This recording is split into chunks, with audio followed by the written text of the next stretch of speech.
Kyle, a 35-year-old millionaire, packed his belongings at the mansion into a huge rucksack. He meticulously checked against the list of things he needed in the woods, which had been compiled by a hunter he knew. His movements around the house were watched in horror by his almost wife Amanda.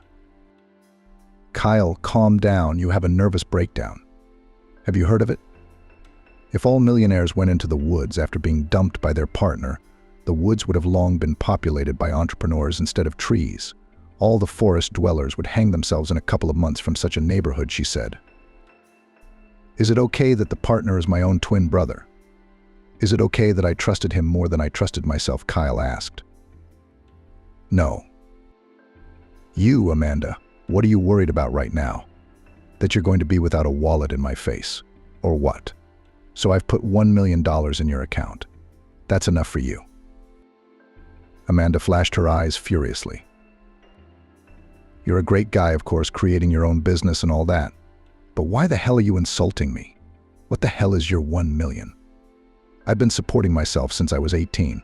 I'm grateful for your support and gifts, but not the flat or the car you gave me. I didn't ask for it. I'm a modest girl, I know how to live within my means. And by today's standards, I make a decent living at my ad agency." "Fuck you, Kyle. Go wherever you want to go, you fucking idiot. I don't care if it's in the woods or out of the woods." The girl literally jumped off the couch and grabbed a brand-name purse and began to dress.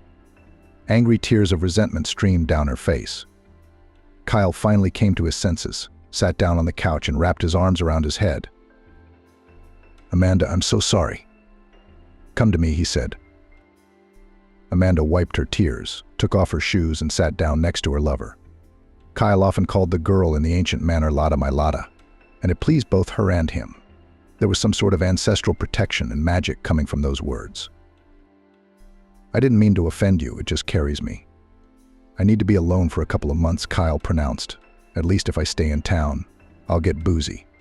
Turkey and the Maldives aren't the best places for me to think about myself and the rightness of my being either.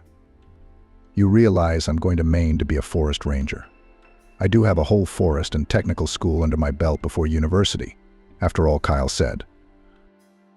"I haven't forgotten. What are you going to do in forestry?" "Catch poachers and tame forest animals," Amanda asked. "Why tame animals? They're more comfortable in the wild." Kyle smiled sadly and stroked Amanda's hair. "And as for poachers, well, it depends. I've already called the forestry department. I helped the head of the forestry department with money once. I asked him for 2 or 3 months as an assistant forester. Incognito, of course, no one will know anything. That in fact I am a flower king who owns almost all the flower shops in our town. And what will I do without you? And what about the wedding? I thought we were planning on applying in a month." Amanda cried again. "Amanda, but I'll be available to you. You can always call me. And about the wedding, well, we'll apply 2 months later. You'll wait for me, right? Think of it as me going on army training. You take care of the flowers and our cats." Kyle was a real cat person and had 3 cats of different breeds. "Yeah," Amanda sighed, wiped away her tears and added, "Go to your animals. What's there to do with you? Of course I'll wait for you from your poaching duties. Where can I go?" She got up and started helping Kyle pack. An hour later, the rucksack and bags were full. Kyle hailed a taxi to the airport, gave the duplicate of his house keys to Amanda, kissed the girl, and headed off to face the reflection of years gone by. Twins Kyle and Nicholas were born on 7th June 1988.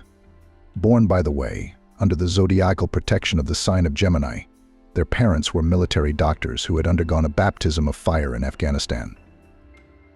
In those years, the hospital where Natalie Brown and Winston Brown worked was located behind a high stone fence. There was a public garden in the center and an Afghan-American friendship house. There was a mess hall where they fed hot meals. Once a soldier fell from a gymnastic apparatus, having received a fracture of the sternum, a bruise of the heart, a hematoma. And another was beaten up by his grandfather for what they considered bad behavior. Natalie, can you imagine? These bastards hit him right in the heart area. Winston showed the pictures to his wife, indignantly. He worked as a surgeon. Look at the change in the entire left ventricle. You'd only be discharged after something like that.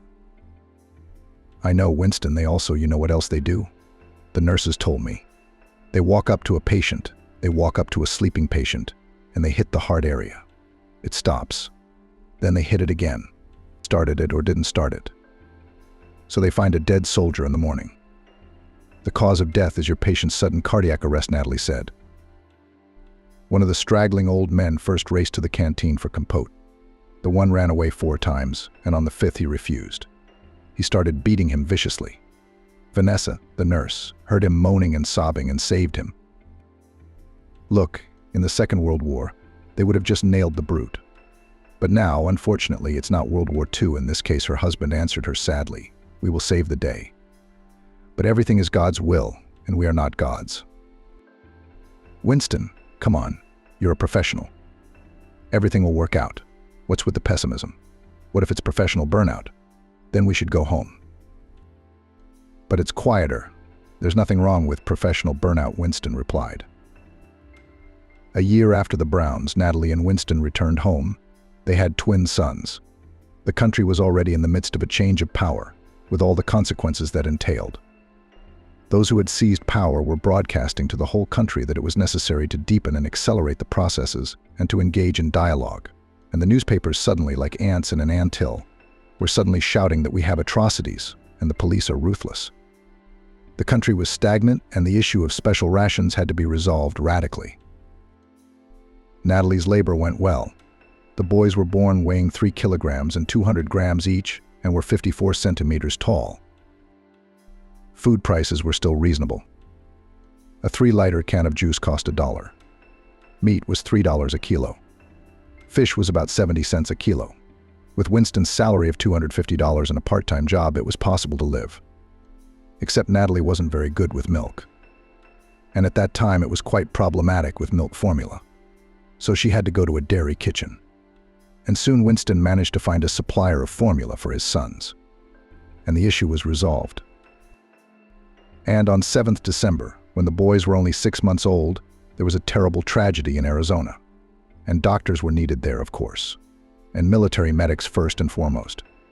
Arizona was hit by a catastrophic earthquake that killed at least 25,000 people. At 11:40:01 a.m. local time, a series of tremors in just half a minute nearly destroyed and caused severe damage to the cities of Prescott, Sedona, Flagstaff, and Lake Havasu City. 21 towns fell into oblivion. 1 town was left stone dead.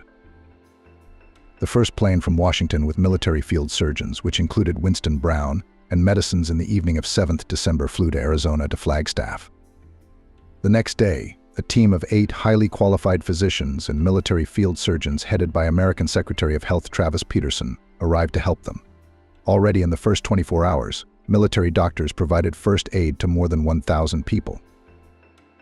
Have you heard? They say that during this earthquake in the zone of rupture of the Earth's crust was released energy equivalent to the explosion of 10 atomic bombs. And each one of them for a second was the same as Hiroshima, said one of the officers, sitting down for evening tea. Pour cognac in your tea, Winston said tiredly. Yes, heard something here. The head doctor of one hospital lost his whole family and all the colleagues who worked with him. He was the only one who survived. Can you imagine the condition he's in? We should help take him to Washington, the interlocutor continued, but he refuses. He says he won't stay here with his family, medical major Marcus Morris answered him. In addition to Winston, the field hospital had 5 other surgeons, 2 anesthetists, and an infectious disease specialist. Unlike the situation in Afghanistan, where the war was going on, the casualties were evenly admitted to the surgical table, but at least 60 people a day had to be operated on. Winston Brown, like his colleagues, was simply falling off his feet from fatigue. Comrades, the chief physician told them at an internal meeting, the wounded will now be brought in from everywhere. The mobile medical teams, which included students from the Washington Medical Institute, have been activated to help. The guys will be traveling through the surrounding villages, where everything is destroyed, and there is no help for people at all, and no one to provide it. So the students will search for them and transport them to us. Get ready, the workload will double. The operated and rescued people were sent to Florida, Miami, and Washington. All of the patients at the hospital where Winston worked survived, every single one of them. But here is one incredible episode Winston Brown remembered for life. He had nightmares about it for a long time. It is, on the one hand, eerie, but on the other, incredibly inspiring. From time to time, a moment of silence was declared in the dead cities in order to hear the groans of people trapped under the rubble, but still alive. Such was the case on the night of 15th December. Suddenly, doctors and rescuers heard a quiet crying of a child, apparently a very young child. They flew up to the cavity and together they removed a concrete slab that had been split in two.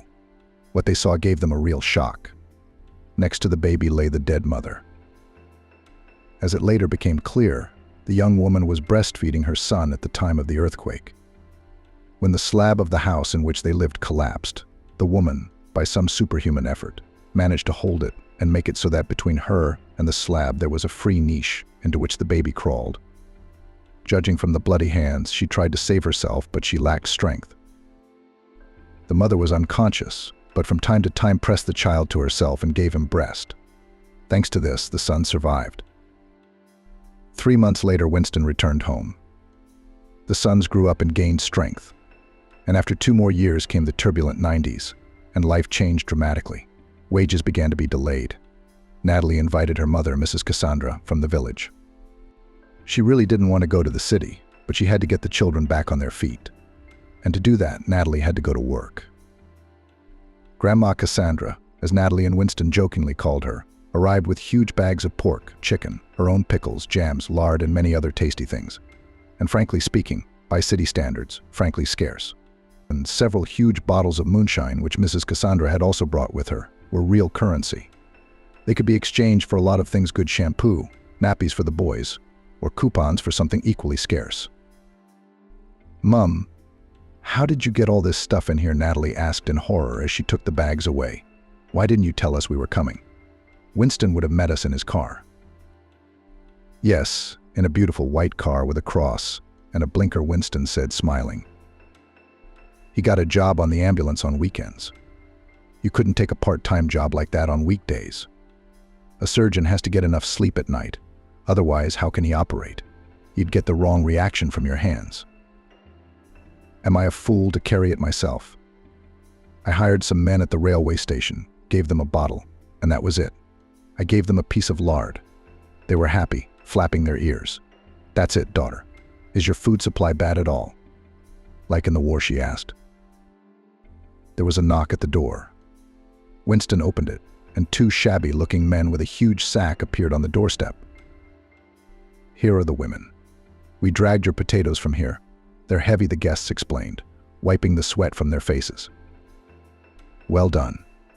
Here's your fee." And Mrs. Cassandra handed the men a bag containing the same moonshine and lard and a jar of cucumbers. "Thank you. Feel free to call if you need anything." "We live next door, in the basement," the man said with a toothless smile. "My name's Ben. If anything, this is Scott." He nodded toward his partner. "Where do you guys live?" "In the basement," Winston and Natalie interjected at the same time. "Well, yes. It's warm in the winter and cool in the summer. We got the rats and mice out, cleaned up down there. Sabrina from our office manager's office let us set up a workshop there. By the way, we can help with the plumbing." "And what in the house to attach, nail, brace something or someone?" Scott laughed childishly, switching to you with his hosts. "Fine. Just don't need to hit anyone. And that's how we'll handle it." "Thanks, men." Winston shook hands with the foreman. And satisfied, they retired to their versatile basement. Winston's family began to sort through Grandma Cassandra's supplies and gifts. The boys, meanwhile, saw an open jar of jam, and it came to an end rather quickly. "Oh my God, look at them!" Grandma splayed her hands and laughed. "Get into the bath now." "Forward march," she commanded, and led the grandchildren to wash off the currants and sweets. Gradually, things were getting better. It was necessary to live in spite of circumstances, the policy of the state, and the cruel reality of existence. The hospital didn't pay for 3 months.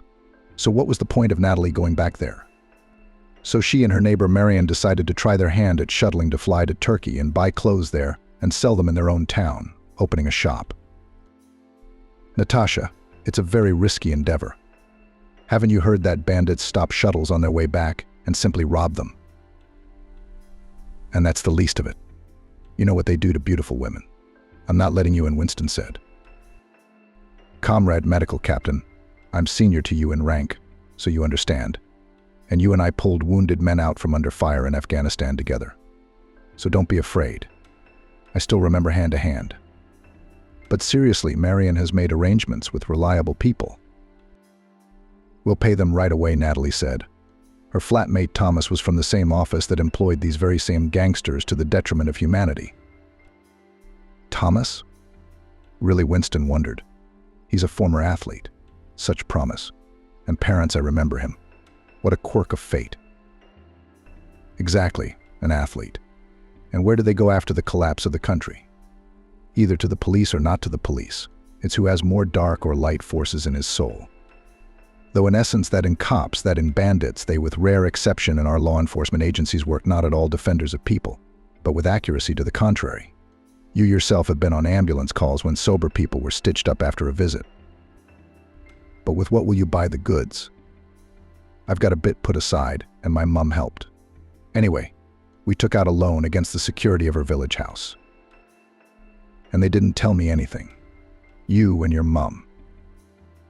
No offense, Winston. I knew how you'd react to something like that from me. You wouldn't approve. I'm sure it will work out. Natalie stroked her husband's head. A week later, she and Marion and 2 other women flew to Istanbul. There they bought a batch of t-shirts and tracksuits in bright colors, extremely popular in the turbulent 90s. Got back safe and sound with the help of Thomas, Marion's boyfriend. Opened a stall in the market and sold everything for a good profit. Paid off the loan. We had enough left over to live comfortably for a month.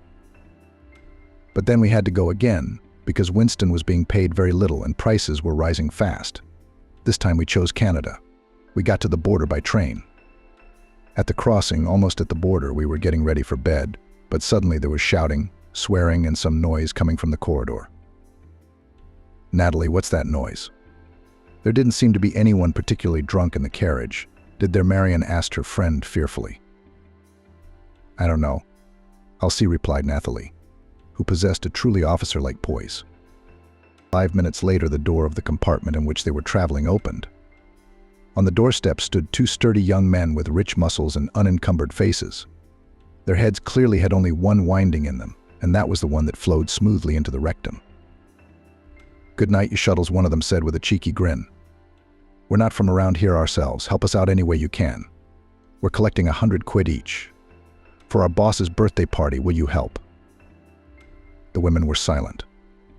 Then another man, also in good athletic shape, appeared behind the big men. He had a short haircut and was clearly in a bad mood. What are you guys doing here? Don't want to pay? We'll explain the risks. I don't want to, don't need to, Captain Natalie replied calmly. We're human beings, understandably, not the ones in the compartment. Silence hung. Marion and the brothers stared at Natalie in surprise. A second later, a man came into the compartment and turned pale. Natalie? Natalie Brown? But how? What are you doing here? That's somehow. That's how you go. So get out of here and run, he ordered. The row rose and ran on, and they disappeared as quickly as they had appeared. Sit down, Captain Natalie invited, pulling from her bag a brandy, 3 shots, and an unpretentious snack. Well, here's to the meeting. She picked up a shot glass and drank the contents in a gulp. What's wrong? Dr. Smith, how did you get to be foreman? And you're the foreman? I've got that right, haven't I? That's right, her overnight guest answered her with a volley of brandy. It's a long story, and I'm running out of time at the moment, as you realize. But in a nutshell, I was blamed for the death of a patient immediately after returning to the civilian life after Afghanistan, and sent to think about my behavior for 5 years in places with bad weather, fogs, and not very nice people. And then you understand, what the hell surgery. Although I did get out on parole after 3 years. Okay, Natalie, let's not talk about the sad stuff. No one's going to charge you anything. I'm sorry about what happened. I've got to go, and he disappeared down the corridor. Having collected the tribute, the captain's crew snapped the stopcock and disappeared into the local woods. Marion looked dumbfounded at Natalie, tears streaming down her face. Then quietly she asked, Did you fight together? Had surgery? Well, we fought a little, Natalie replied. Okay, let's go to sleep. They were never touched again on this trip. They brought back the goods and sold them very successfully. It was possible to develop further, but after the meeting with Alex, which she did not tell Winston about so as not to upset him, Natalie decided that the shuttle business had to end. The money she earned was enough to open a private kindergarten. While in a rented 2-room flat, she obtained all the necessary permits, hired 2 female employees. The hospital where Winston worked was slowly coming into its own. Slowly but surely it recovered from the side effect of the change of power. 3 years later, Natalie was able to buy a small building for her first kindergarten or nursery. In another 5 years, she had a whole network, and Natalie began to receive small bonuses from the government tax cuts and the opportunity to participate in presidential grants. She won one of them and received $100,000. It was possible to develop further. Nicholas and Kyle grew up very different in character, with almost 100% external similarities. Nicholas was a bright boy, but not a very honest boy. He could get into trouble and take it out on Kyle. He never took any offense. You're 3 minutes younger than me. What can I take from you? He smiled. They both did well in school. They were always messing with the teachers' heads, as is common among twins.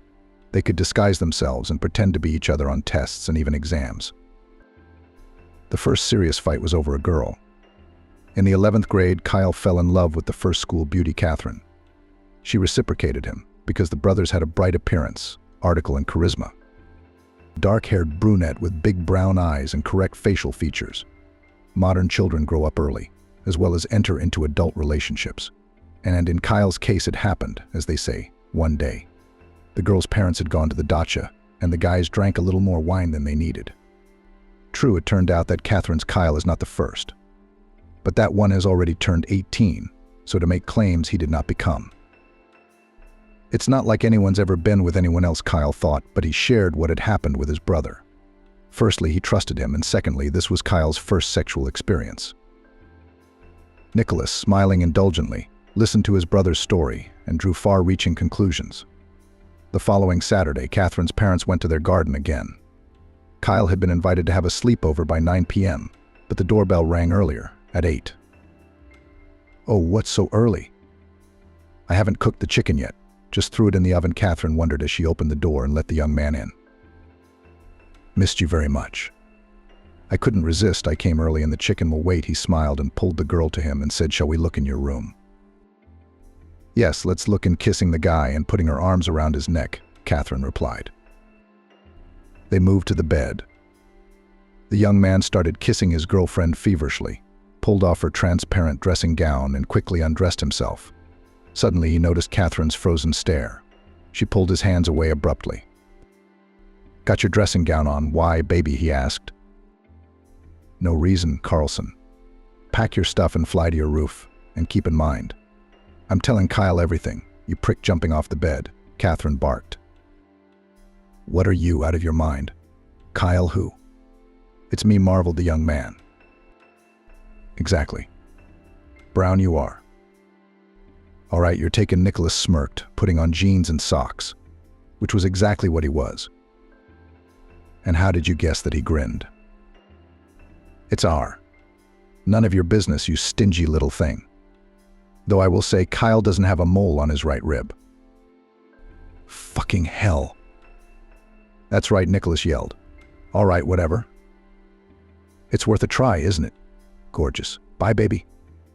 Get out. Nicholas sprinted out the door, and Catherine could still hear him laughing for a long time as he went down the stairs. An hour and a half later, Kyle came in with flowers and immediately realized something was wrong with Catherine. Are you in trouble? What's wrong? Did I do something to offend you? He crouched down in front of the girl, hugging her knees. It's okay, she replied and suddenly cried unexpectedly, burying her nose into Kyle's. And then she laid out everything that had happened, even though she hadn't meant to initially. That was just her way of scaring Nicholas. In fact, Catherine realized that by telling this ugly story, she would simply quarrel the brothers. In the end, they would forgive each other anyway, and she might lose Kyle's favor. And after all, his parents might find out sooner or later, too. She was only half right. Kyle was really mad at his brother. They'd even fought in the street after they'd gone a decent distance from the house. But it didn't affect the way he felt about Catherine. And they didn't tell their parents anything. For a month, there was a cold war between the brothers. But then Nicholas first came up, apologized, said that he just wanted to joke and was not going to bring it to an end. A lie, of course, but Kyle believed it. He loved his brother. Blood wasn't water. Catherine's family soon left America for Canada. Her father was a Canadian, and life in his native country in any case more comfortable than in a region where there is little sun and fruit. After graduating from high school, the Brown brothers served in the Army together. Winston made sure they got into one unit in one state in Washington. After the Army, Kyle unexpectedly for his parents and for himself, as originally planned, instead of the institute went to the forestry technical school, and Nicholas on the law school. After the technical school, Kyle went to university to study economics and graduated with honors. Despite his law degree, Kyle was unable to start his own business. Yes, by and large, it was not a necessity in life. Natalie's business was still thriving. Her chain of daycare centers was in good standing. Alex was still operating. There was nowhere to teach. Thanks to the efforts of Mr. Johnson and his girlfriend Sabrina, the military doctor training system had been destroyed at the root. Where once there had been New York and Boston, now only New York was left. The Colorado Military Medical Institute, along with one of the best military hospitals in the country, was destroyed. And what's the use that Sabrina was given 5 years of general security? High-security prisons in America do not give ladies. And Johnson got off with a ministerial suspension. It's a good thing the country's military hospitals haven't been wiped out. Military medical science has been completely destroyed. There are no clear management, military medical structures, and personnel have been lost. To recover, we will need at least 10 years, and that is, if it will be applied to this effort. Winston was horrified. The military hospital in Portland has been standing like a ghost for 13 years. Natalie, 13. I'm simply speechless. If they had put a career officer in Johnson's place and made him do what this so-called minister did, his heart would have burst. And Johnson? He's all right. Living and breathing and eating pineapples and grouse, I suppose. And we're in desperate need of military doctors. Winston, what can you do now? Natalie gently stroked her raging husband's head and reassured him.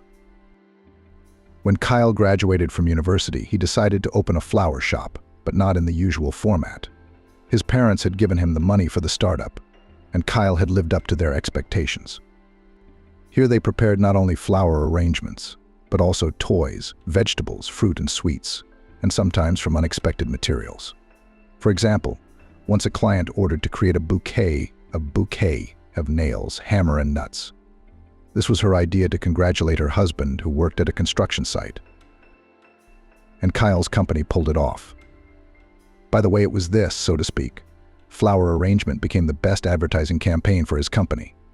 They made it and won the attention of the city, and then the country. Even journalists from New York came to make a report about the unusual flower salon. Kyle began to expand, and in 2 years he built his own network of such salons, calling them Talent. This was the name of the Slavic goddess of skill and talent. Nicholas worked as a lawyer in one of the offices of the city. But to be honest, he wasn't doing very well. And Kyle just needed a good lawyer in the company, because his specialist Bridget got married and went to another city. Of course, inviting his own brother to work with him in this situation was ideal. Nicholas was glad. He was tired of sitting on minimum wage and constantly asking his mother or brother for money. Kyle had given him a more than decent salary and access to all his accounts and documents. For a year they worked together, as they say, as friends. Nicholas did his best to be useful to his brother and justify his trust, but Nicholas got caught. He fell in love for the first time in his life, so much so that he lost his mind. He forgot about his conscience and his responsibility to his brother's cause. That day, as always, he was driving to work, as suddenly a girl literally threw herself under his wheels. He braked sharply and jumped out of the auto. On the road, rubbing a bruised knee, sat an absolutely heavenly creature about 25 years old, Nicholas said. Blonde hair with a touch of silver, chiseled facial features, porcelain-colored skin, and some incredible violet-colored eyes, and charming lips of perfect classic shape without the slightest hint of silicone. It was obvious that the owner of all this had never had the services of a plastic surgeon, and her beauty was natural. "What's wrong with you?" "Are you hurt?" Nicholas asked. "Why are you crossing the road so carelessly and in the wrong place?" "I'm sorry, I didn't do it on purpose. I'm not thinking straight," she replied, rising from the pavement and looking sadly at her torn tights. "So get in the car. I'll take you to the trauma center and I'll compensate you for the tights and stress." Nicholas invited, not yet realizing that he was already dead, drowned in those witches' eyes. "Oh no, I'll call a taxi now," timidly resisted the new acquaintance. And then, when she saw that her purse and coat were in the mud, she agreed, "I'm unlikely to get into a taxi like this. All right, let's go." "My name is Nicholas. What's yours?" "Sharon." "Oh, how's Sharon?" Don't be surprised, it was a peculiar obsession of my mum, who was a fan of Sharon Stone back in the day. The girl smiled. And that smile made Nicholas's stomach flutter. Not even butterflies, but a whole flock of hummingbirds. "Does that name suit you?" Nicholas asked. "I know it does. We're almost there. Turn right over there and you'll see my 9-story building right away," she said. "If you have time, I invite you to come in." Nicholas couldn't even dream of being invited to visit and was very excited. They went up to the 3rd floor, entered the flat. Nicholas immediately noticed the towel-covered mirrors. "Excuse me, did someone die in your apartment?" he asked. "Husband. A blood clot broke off, that's all. Yesterday was 9 days. I didn't have time to take the towels off the mirrors. I'll put them away now so it won't be so oppressive," said Sharon. She quickly removed the cloths from the mirror in the corridor and in the great room. "Have a seat. I'll tidy up now and come in," the hostess said. Nicholas looked round the room. Everything seemed to be clean, tidy, excellent design, quality materials and furniture. But he had a strange feeling. He couldn't even explain to himself what was wrong. This understanding would come to him much later, when he had already made a mess of things. Nicholas pushed the unnecessary thoughts away from him and, sitting on the fancy sofa, relaxed. 15 minutes later, his new acquaintance appeared. She had changed into light trousers and a tunic, but even in them her stunning figure of a film diva of the 50s was visible. A very thin waist, inviting hips and high breasts with a long, like a ballerina, neck. The hostess brought coffee and brandy. "Sharon, I'm driving. I'm not allowed," Nicholas refused. "And I remember you gave me a lift." "For me, I haven't come round from the funeral yet," she said. They got to talking.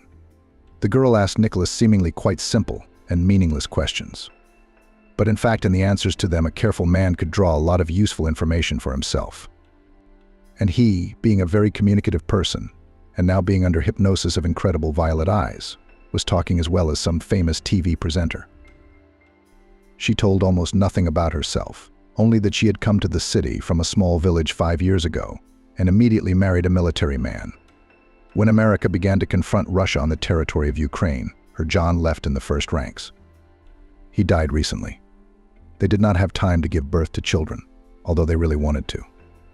After the death of her husband, according to Sharon, she received a very decent compensation, so she was able to work for the time being, especially since it was difficult to find anything decent paying with her laborer's degree. They talked for about 2 hours in the morning, and it was only then that Nicholas realized that he had been lost at work for a long time. He apologized, asked his new acquaintance for her phone number, which of course she gave him, and rushed to the office. He hadn't been himself all day, which Kyle noticed right away. "Nicholas, what are you doing?" "I feel like you're in love," Kyle joked, not even realizing how close to the truth he was. "Why?" "You bet I am," and turning away, he blushed like a red-haired maiden. "What am I really? Have I fallen in love?" "Oh, for fuck's sake," he thought, and immediately started dialing Sharon's phone number. Hello, the receiver was picked up immediately, as if he'd been expecting the call. "Sharon. Hi, it's Nicholas. How are you?" "Thanks, Nicholas. I'm fine. Why are you being so formal?" No, unofficial Nicholas was once again, to his surprise, embarrassed for 3 minutes like his father's youngest son. "That's fine. Are you busy tonight?" he asked, Did you want to take me out? Yes. It's Friday night, Nicholas replied. Can we go to a restaurant? Sit down. I know a very decent, quiet place, Nicholas suggested. And you know I don't mind. Come and pick me up at 8 p.m. Deal, Sharon replied. At exactly 8 p.m., Nicholas arrived in an expensive taxi. He rang the bell from the driveway and Sharon came out. Or rather, her copy from the film Basic Instinct. White tight-fitting dress above the knee and the same white jacket. Her hair was pulled back into a high updo. Holy shit, was all the taxi driver in his 50s, who remembered the cult film well. That's the girl. Nicholas was so smitten with the girl that he didn't even pull him back. He jumped out of the car and opened the door for Sharon. The one with the feline smile got into the auto. Surprisingly, there were no marks on the beauty's exposed knees from the morning fall to the pavement after the accident with Nicholas' auto. They went to the restaurant Nicholas had chosen. They had a great time there, but they had to get home. Nicholas did not dare to invite the girl to his house, despite the decent amount of drink, trying to gain courage and self-confidence. But to his surprise, Sharon decided everything for both of them. Nicholas, you've been to my house and I haven't been to yours yet, she said, looking him squarely in the eye. I really want to see your butterfly collection. What butterflies? The ones in my stomach, or am I wrong? They're not there. Really, Nicholas replied gruffly. Let's go. They didn't get enough of each other until near morning, falling asleep in each other's arms. Nicholas gently removed Sharon's slender arms from around his neck and, throwing on a dressing gown, went to the bathroom. 15 minutes later, strong coffee, ice cream, hot sandwiches, and freshly squeezed orange juice were ready. When he returned to the bedroom, the girl was no longer in bed, and the sound of water pouring could be heard from the bathroom. Soon she came out, wrapped only in one small towel, like Aphrodite. How delicious, Sharon exclaimed, gorging herself on breakfast. I tried, Nicholas replied proudly. From that moment on, they began dating. Nicholas was literally glowing with happiness. 6 months later, he proposed to Sharon. And despite the fact that after the death of her husband was not even a year, she agreed. They applied, and the day after they had to go buy Sharon a dress, Nicholas' suit, and book a restaurant. Nicholas hadn't said anything to Kyle or his parents yet. He wanted to tell them right after they went shopping and introduce them to his fiancée. They agreed to meet at Sharon's house in the morning. Nicholas came, rang the bell, but the door was opened by an unfamiliar woman of about 45. It was obvious that there were other people in the room. There were bags and suitcases on the threshold. Good morning. Who are you here to see? The woman asked. Excuse me, I'm here to see Sharon. And you're her mom. Sharon? Mom. What are you, young man? Have you been eating a lot of bleach? No, there's never been a Sharon here. This is our flat. We're back from America, where we've been living for the last 2 years. And the door slammed shut in Nicholas' face. 3 minutes later, number unknown flashed on his mobile phone. Nicholas Brown picked up the phone. Hello, fiance, came the mocking voice on the other end of the line. It's Sharon's dad, Bruce Willis, talking to you. We have your girl, in fact, she's always been ours. But a year ago, she decided to run away, and now she's getting married. No, we don't mind the prospect. But your girl costs a lot of money. You bring us 300,000 euros, you can have her. Consider it a bride price. And the speaker laughed nastily. Wait a minute. Which daddy? Who's we? What bride price? I'm going to the police now, Nicholas protested. I'm a lawyer myself, and I wouldn't advise that. Lawyer, green-eyed leaf? You go to the cops, then Sharon will stay with us forever. We'll find her another fiancé who's more agreeable and wealthy. An MP or something. Come on, don't be bored. In 3 days, we'll contact you and tell you where to bring the money. The connection was broken. Nicholas sat on a bench outside Sharon's house and then made a decision. He went up to the 3rd floor again and rang the doorbell once more. This time he was opened by a man the same age as the woman who had met Nicholas earlier. Good afternoon. Please let me in and listen to me, he said. Oliver. Who is it? A woman's voice rang out. Oh my God, it's you again. I'm going to call the police now. You don't need the police. Let me in to talk. I have to. Well, come in, the man invited. I just have one question. Do you know this girl? And Nicholas held out his smartphone to them. In the frame, Sharon was smiling. Oh my God, that's Sherry, my niece, the woman splashed her hands. What, do you two know each other?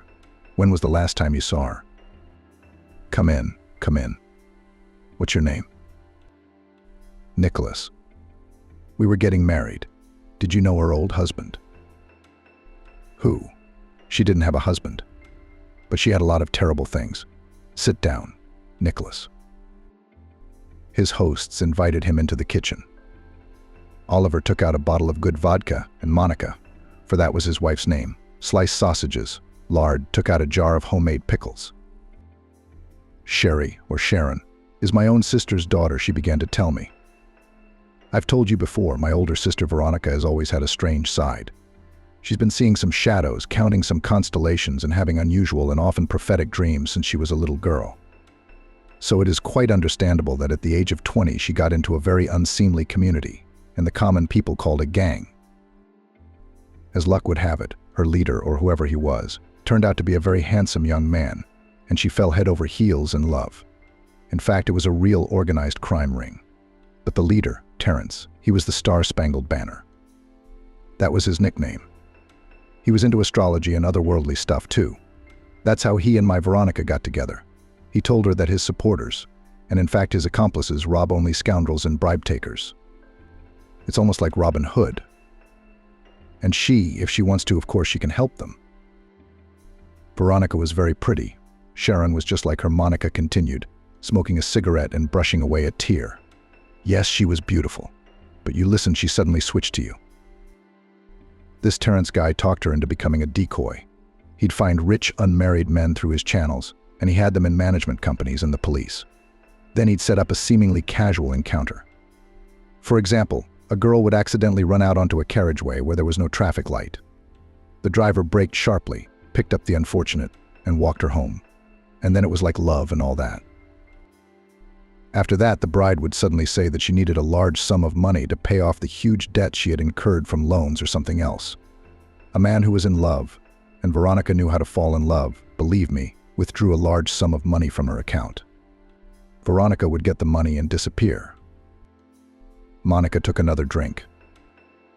What, shall we continue? Nicholas asked, setting the glass down. We also met Sherry. Only she didn't ask me for any money herself and didn't say anything about debts.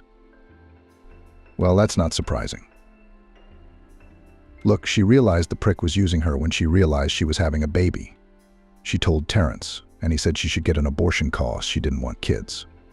And that it was time she knew the truth, so he told her the truth. Veronica came to see me in shock. We lived in the country then. I told her not to even think about terminating the pregnancy. She barely carried Sharon to term. She was in labor and died in childbirth, just like that. Sherry was raised by me and my husband Oliver. God didn't give us any children of our own, nobody touched us. Father Terrence never showed up again. When Sharon turned 18, she decided to move to the city. She went to theater school and graduated with honors. She'd already been called to the Young People's Theater. But then her father showed up out of nowhere. I don't know how he found her, but he did. And everything started all over again, Monica said. Only now Sharon was using men for money. So she was just using me too? He called me, as I realize now. Sherry's father, Terrence, this one of yours I don't know. Nicholas told it like it is. They parted ways. But 3 days later, no one called Nicholas. It didn't happen a month later, or 2 months later he almost went mad, drinking, trying to find his Sharon. But almost a year later, he got a call on his mobile phone from an unknown number. Nicholas, it's Sharon. I've literally got 5 minutes. Listen to me carefully. Go to the village of Sunflowers. It is 100 kilometers from one of the forests of Arizona. Take at least $100,000 with you. You'll find a real witch there. She's the only one there. The locals are afraid of her, so don't cross her. If you don't believe me, that's your right. But I can't get out without your help, and I'm not the only one. Don't you dare call this number. I'm throwing away my phone and SIM card. I'm done. I love you." Nicholas sat up for a night thinking. Then he went to his brother's office, opened the safe and took out all the cash, about $2 million. He left a note. "I'm sorry. I'll explain everything to you. But later." He quickly packed his rucksack, bought a ticket to the nearest station to the village of Podsolnuki and left the house. The situation was extremely tense in the district forestry office of the territorial department for one of the Arizona forestry districts. Senior Forester Walter for a long time conflicted with local residents who illegally cut down deadwood for firewood and at the same time still bribed his direct superiors, the chief forester. In addition, poachers were constantly poaching bears and wild boars for wealthy officials, even during prohibited times.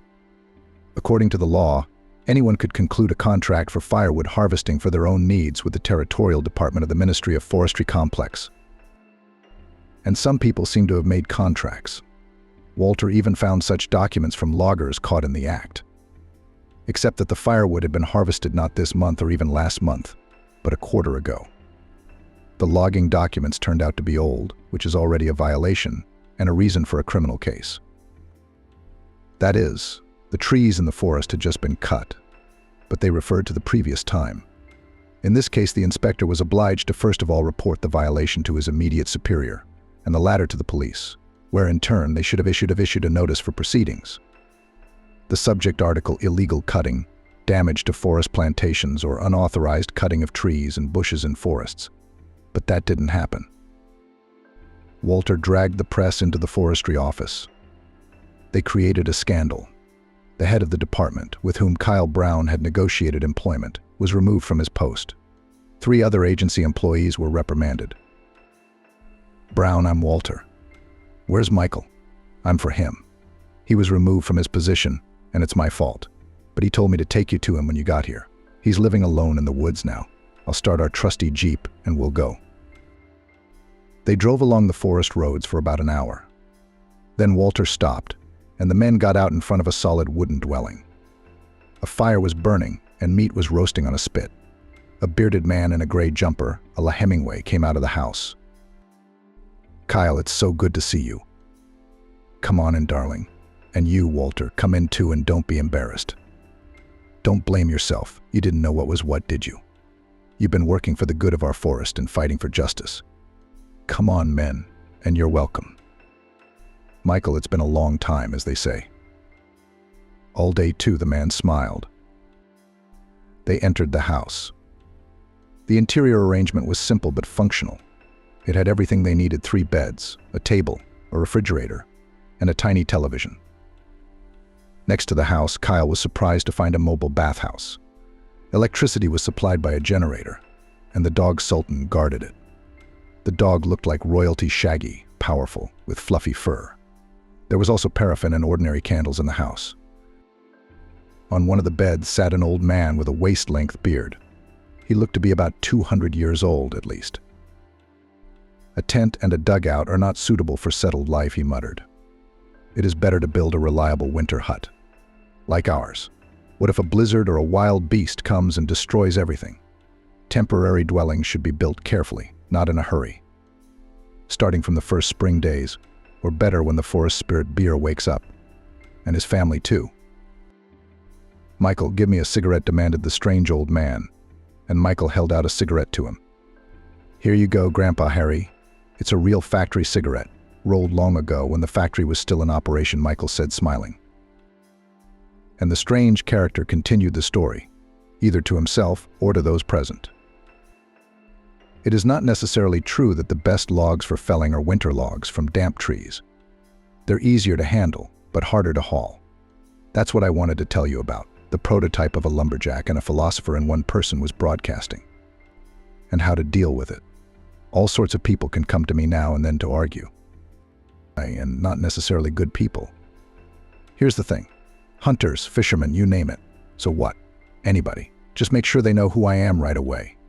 Otherwise they'll think I'm some kind of runaway, wounded, hiding out in this clever way. Or that I'm out there catching salmon with nets and getting caviar. Or something like that. Beastly. What if they think I'm torturing someone or something? So you tell them straight away. The old man slapped his hand on the bed.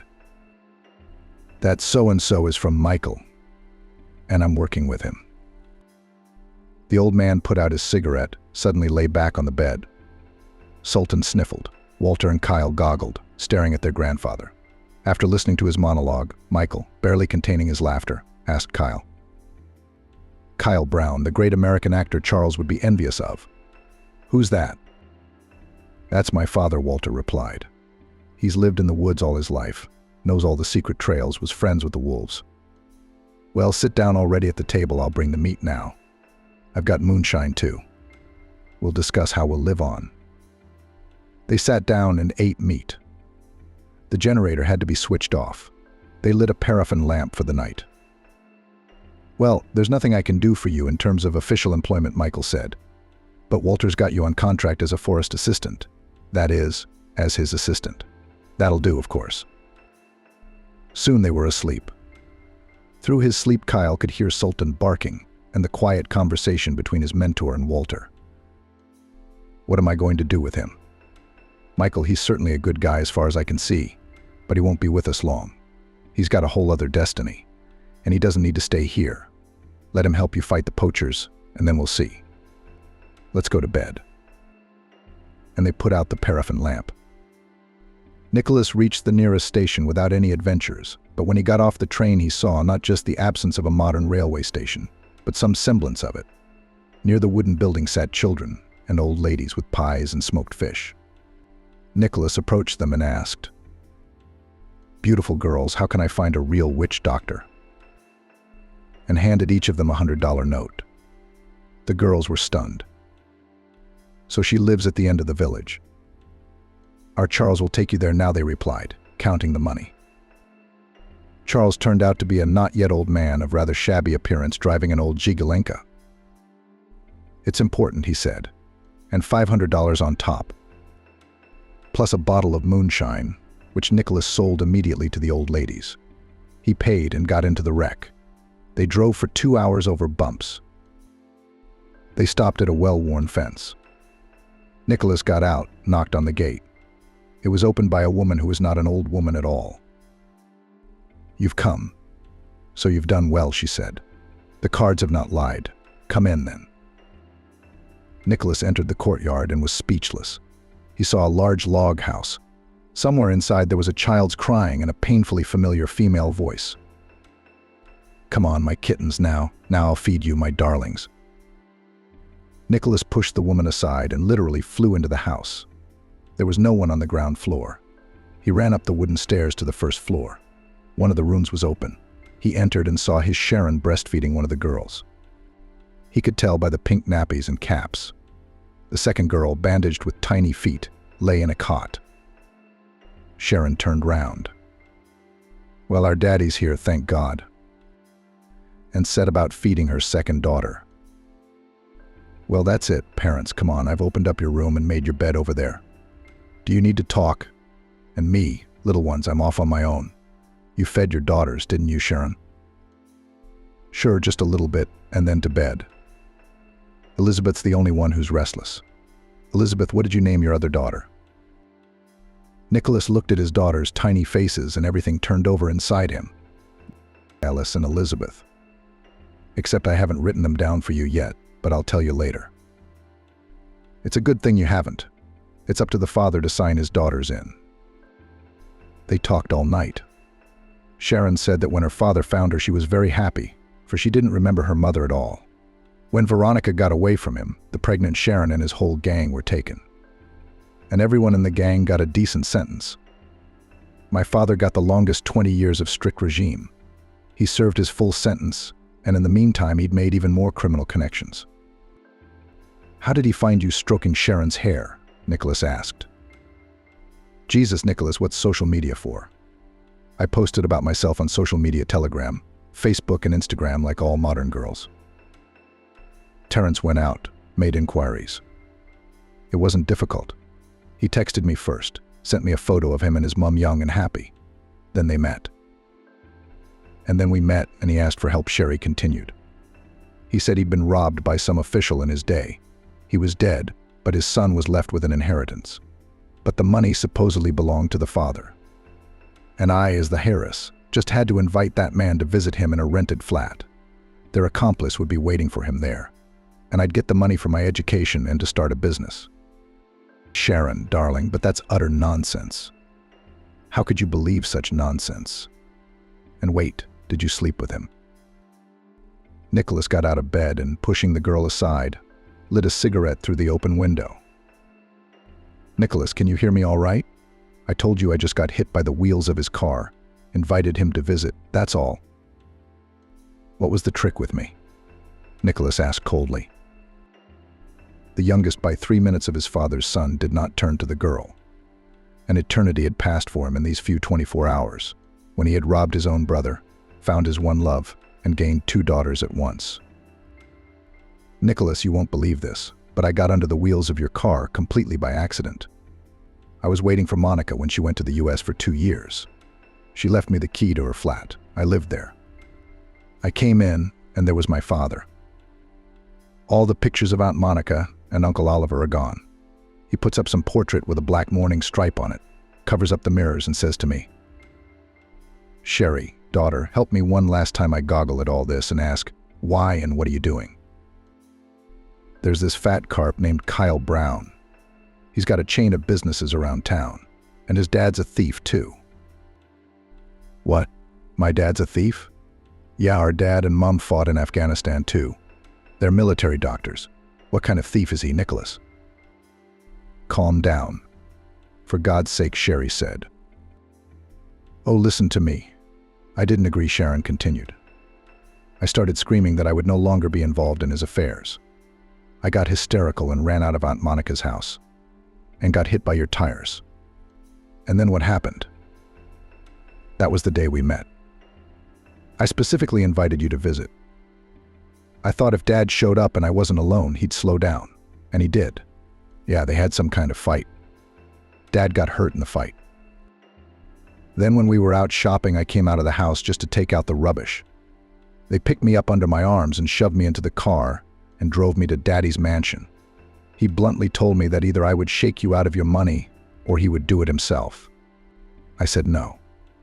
And then you know the rest. Wait, but why didn't anyone call me back after 3 days as promised? I would have found the money because I started having uterine bleeding. My father had nowhere else to go. He called an ambulance, and that's where it turned out I was pregnant. He paid for my stay in an expensive clinic. I don't know why. What plans did he have for me? Why were there plans? Don't you have any now? The stroke broke him. He had a mistress working at the clinic where I was lying.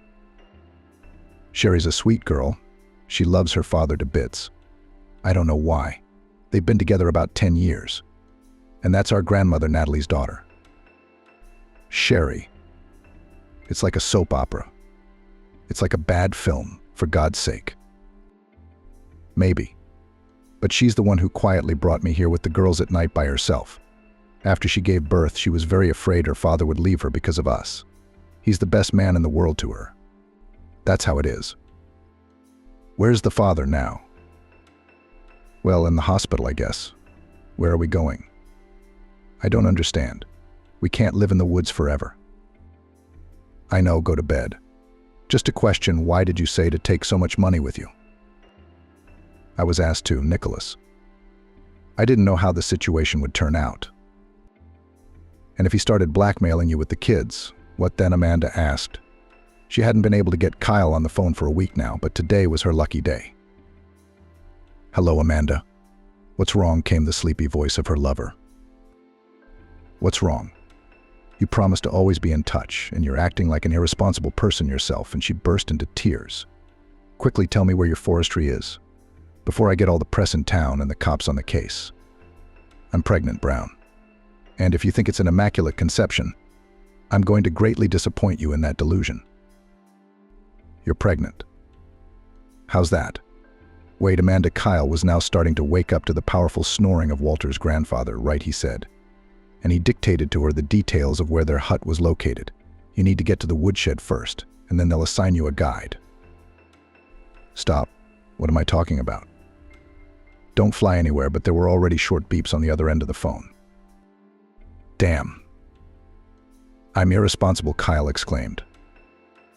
About 5 minutes after the call, Amanda's mobile rang again. Nicholas's number came up. "It's the Catcher and the Beast. Nicholas, we're so happy to see you. Are you on holiday in the Maldives or what? Brother's stolen money run out." "Amanda, the money is safe and sound. I'll explain it to you later. I need to know where Kyle and Alex are right away." Nicholas briefly told his story to Alex. He woke up and hastily washed his face and suddenly heard an infant crying. "What the hell?" he thought. "Have I gone crazy on the fatherhood thing or something?" He turned around and saw that right next to the door of the ranger's cabin was a pram for the twins. Only it was pink.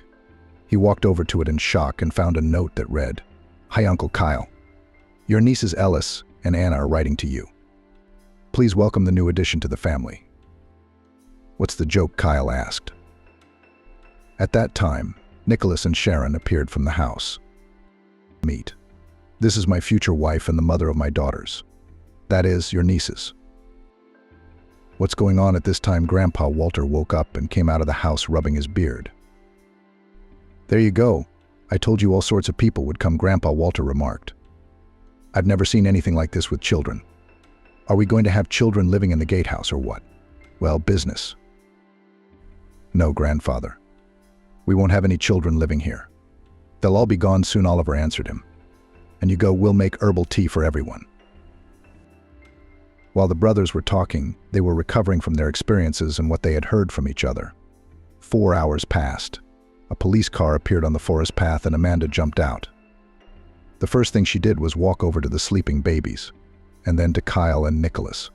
The boys packed up their things, stowed the pram and settled into the 2 civvies, one Walters, the other from the forestry. They made it to the station without adventure, and into town too. Amanda and Kyle went to his mansion, and Nicholas and Sharon went to his flat. But as soon as they entered the house, they saw a tall, gray-haired man sitting on the couch. "Hello, daughter." The man stood up, a pistol in his hands. "Leave your grandchild to your future husband. I don't touch the children, but will you come with me? I need money." "Quiet, quiet, Father Terence. We'll sort this out with you now. You won't kill your own granddaughters, will you?" Nicholas asked with fear for the children. The man, quickly assessing the situation, answered him. "I won't. If you do what I tell you, I'll give you $2 million right now. They're in that bag. Take it." "Are you a fool, son-in-law? What dollars? I need €1 million to get out of here. You don't have that kind of money, but your brother does. Bring €1 million to the airport in 24 hours. If you bring your friends with you, like in Ocean's 11, you'll end up with a crippled wife. I'm not going to kill Sherry. She's blood. But I'll cripple her, and I've got my daughter with me, so you'll think better of it." He grabbed Sherry by the scruff of the neck and dragged her towards the exit. "I'm breastfeeding. What are you doing, you fiend? What kind of father are you to me? Are you a monster?" Sherry screamed. "Nothing," Terence replied. "Feeding babies today is no problem. Your Nicholas can handle it, and you shut up, daughter. Because I've become very nervous since my stroke. I could make an ugly hole in your lovely leg or your equally lovely hand. That's gonna hurt. That's one thing. And secondly, it's not aesthetically pleasing." He dragged Sherry out the door. She could be heard crying and screaming. Then the car engine roared and everything went quiet. Nicholas sat on the sofa next to the pram, shaking. He couldn't rush out to rescue Sherry, leaving the babies behind. After calming down, he dialed his brother's number and told him everything. Half an hour later, his father and mother appeared on his doorstep, then Kyle, and with them a respectable man in civilian clothes. Clearly an officer by the looks of him, and not an easy one. Natalie and Winston went straight to the bedroom where the granddaughters were sleeping sweetly. They sat down next to the pram and looked tenderly at the tiny girls, holding each other's hands. At this time, the officer was instructing Nicholas on the proper course of action. "Nicholas, you will be led. Do not fear for Sherry. We've been tracking Stargazer's movements for the last 6 months. The operation to develop the gang has been going on for even longer." "But how did he get out of his hospital bed? Didn't he have a stroke or a heart attack?" Nicholas asked. "He didn't have a stroke. He was covered for by Jennifer Small, Terrence Morgan's mistress. That's the real last name of the recidivist thief and con man of all America nicknamed Stargazer. What do I have to do? We will provide you with the necessary amount of money. You will take a taxi alone, but with a bug. We don't know where he'll stop the taxi or what's in his head. SWAT has already been dispatched to the airport area. We've got machine guns in the woods. Tomorrow morning you're on your way out. At that time, Natalie came out of the bedroom. Winston was carrying his granddaughters in his arms. She walked over to her son. "Nicholas, son, everything will be fine. Trust us. Your father and I have been through worse, and as you can see, we're still alive," Natalie said. "And we raised you. Hold on. We'll take the children with us. Save your love." "Yes, Mum," Nicholas replied. Terrence dragged his daughter to the dugout he had dug in case of just such a force majeure. Sherry sat with her hands and feet bound, milk running down her t-shirt. It was time for her to feed her daughters. Stargazer hummed, walked over to her daughter and untied one arm, tossing her towels. "It's clean." "Took it for myself," he said. "Give me some water and come back," Sherry asked. The man nodded toward a young woman who was sitting on the crates with her arms around her shoulders. "Jennifer, give her some water and help her, will you? And don't shake like a sheep's tail. We'll be walking in another country soon, a normal country. First to Canada, and there we'll see." The girl took water, wiped the trickles of milk from Sherry's breasts. She let her drink. She was tired and fell back against the earthen wall. The mobile phone rang. "Stargazer, give me the address." "Nicholas, you're coming. What a clever girl. You'll be on the motorway now. Stop at the Cafe Myth. Let go of the car. You sit down at the table, order something. Someone will come to you. Jennifer, get ready. It's time for you to go." "Yes, Terrence," she suddenly dropped to her knees. "Terrence, we don't need that €1,000,000. Let your daughter go, please God. We won't get out of these woods, they'll kill us. I can feel it. We're not going to Canada. You're a grown man. Do you really think Nicholas didn't involve the police? He wouldn't risk the woman he loves, the mother of his children. He's definitely gone to the feds for help. I have about $30,000 in savings. I sold my mom's house in the country 6 months ago. Let's go, I'll take it out. I grew up here, Terrence. I don't need $1,000,000. You say 30,000, we'll get out." Terrence grinned. "You're a village idiot. He won't risk his woman. I'll go ahead, come with me. If you love me, of course." And he grinned nastily. Jennifer stood up and walked towards the cafe. Nicholas was already sitting there, trying to feign nonchalance on his face, but he wasn't doing a very good job. Jennifer sat down at his table and said, "Quiet, follow me. I will lead you to the dugout where your wife is. I'm guessing you're not alone. That's the truth. Just nod your head and signal to the policeman." Nicholas nodded. Then he smoothed his hair, but Jennifer's words were already heard by the task force. They walked towards the woods, pretending they were just going for a walk. Terrence watched from behind the trees in the dugout as Jennifer and Nicholas got quite close. SWAT team members began to appear from behind trees and piles like ninjas. "Bastard." Gave up after all, he yelled and shot the girl. He hit her in the heart with the first shot. Jennifer died instantly. Several more shots rang out in response to that shot. After sending Terrence to the dust, the prisoner was taken out of the dugout.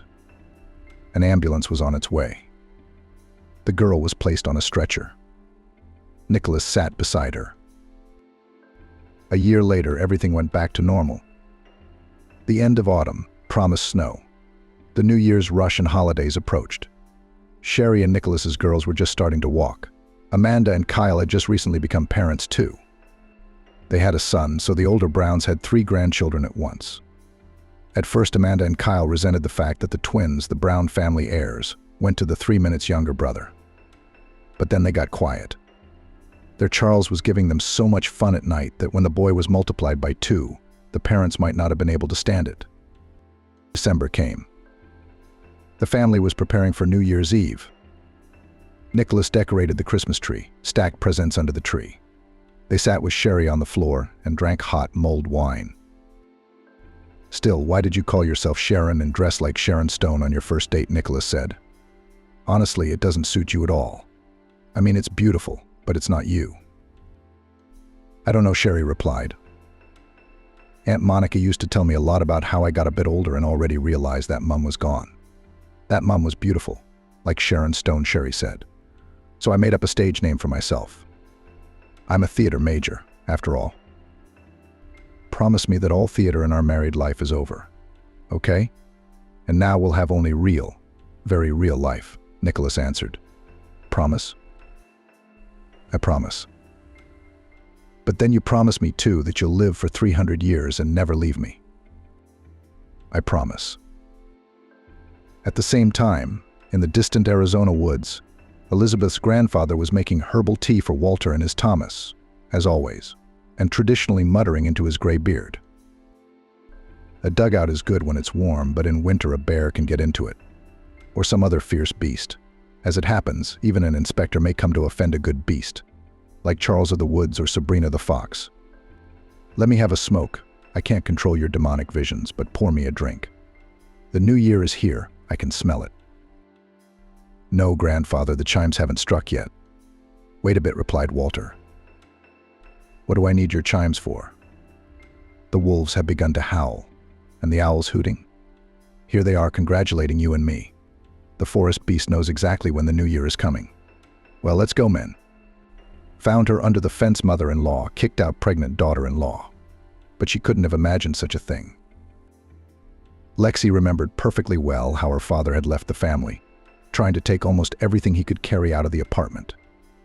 She had come back, rather late from her girlfriend's birthday party, and almost fell down, tangled in a pile of appliances, things, for some reason stacked at the doorstep. The girl even thought that someone had broken into the apartment and wanted to jump out into the entrance. But she heard her parents' voices coming from the big room, which served as a bedroom and a hall for the reception of merry companies. Hurriedly pulling off her boots, hanging her jacket on the coat rack, and tossing her backpack, Lexi headed out to find out what was going on, and caught a strange and scary scene. Her parents were fighting as hard as they had ever fought before, and didn't even pay her any attention when she peeked into the room. It was as if Lexi's daughter suddenly saw a total stranger instead of her adoring father, a violent, screaming man with a throbbing vein in his neck. It seemed as if this angry stranger was about to start destroying everything in the apartment, but instead he methodically walked around the room and collected things, not stopping to argue with his wife. "What makes you think I'm a horny deer? When were you ever going to tell me the truth? Never. Live, Eugene, wear horns, work and pay for everything. What made you so sure, Isabel, that I wasn't going anywhere? You thought I was a fool, so you stopped hiding your affairs. That's great. Don't think you're going to get away with this. If you file for alimony, you know I'll contest it. I'll have them do a forensic audit. I know now that all these years I've been raising a daughter who wasn't my own." Lexi froze on the threshold, shocked by such strange news. But her mom didn't look confused or hurt. If she had, she would have cried, claimed there had been a mistake, offered to double-check everything. But no. The woman responded just as aggressively to her husband. "Oh, Eugene, you make me laugh. He won't pay alimony. He's going to ask for a forensic test. Who are you going to hurt? Have you ever heard the saying about the father who raised the child? How are you going to explain to Lexi that she's nothing to you now? Won't you have a heart of hearts for her? You remember how much fun you two have playing together, skiing, even going fishing in the winter and summer. Are you going to forget all that? Throw it out of your head like garbage in a bucket. Good father." He forgot his daughter in no time. The man threw everything he had in his hands to the floor with rage and swung to hit his wife. But he held back and shouted, "How can I still treat her if she is a visible reminder of your sin? Isabel, you knew I wouldn't forgive adultery. Then why did you make me do it, even though there was a risk that it would come out? Raising someone else's child. What's inside? You couldn't wait for me to come back. I was traveling long distances for my family, trying to make more money so you wouldn't need anything. When Lexi was born, I worked even harder. What about a baby in the family? There's so much to do. I just don't know why I stayed up 24 hours a day sometimes. It turns out I didn't really have a family. Just a cheating wife and a kid that the nanny took out on the side. Eugene, I'm sorry, it was just a random episode. A moment of passion, nothing more. I've tried 100 times to explain it to you, but I was afraid you wouldn't understand. The man even found the strength to laugh. I wonder if Isabel's a thing. I think I had a right to know the truth from the beginning. Then maybe it wouldn't be so painful now. I fought with my mom for you. It was like she could feel your lying nature in her heart. Eugene turned away from Isabel so she wouldn't see the tears in his eyes and noticed Lexi standing in the doorway. The man felt uneasy. He'd thought of this girl as his daughter for so many years that it was impossible to fall out of love with her overnight. I'm sorry, Lexi, the man said, and began to gather up the things he had left behind. Then, waving his hand, he sat down on the couch. Lexi. Mom didn't know what to say. The girl solved the problem herself. Walking up to the man, she lowered herself to the floor in front of him so she could look into his eyes and said quietly, "For me, you will forever remain the most real daddy. Just so you know, whenever you want to talk to me, I'll always be glad to." The man couldn't help himself. On impulse, he hugged the girl he had considered his daughter for 14 years and headed for the exit. Lexi heard the head of the family rumbling something in the hallway, but she didn't go out. To the girl in general, this situation seemed like some kind of strange, sticky nightmare. Only when the front door slammed, she dared to ask, "Mom, how come? Why did Daddy think I wasn't his own daughter?" Isabel, from whom the subtle odor of booze emanated, did not lie. "Oh, but it's embarrassing to tell your own daughter that. But you're an adult, so listen, if only so you don't make the same mistakes I did.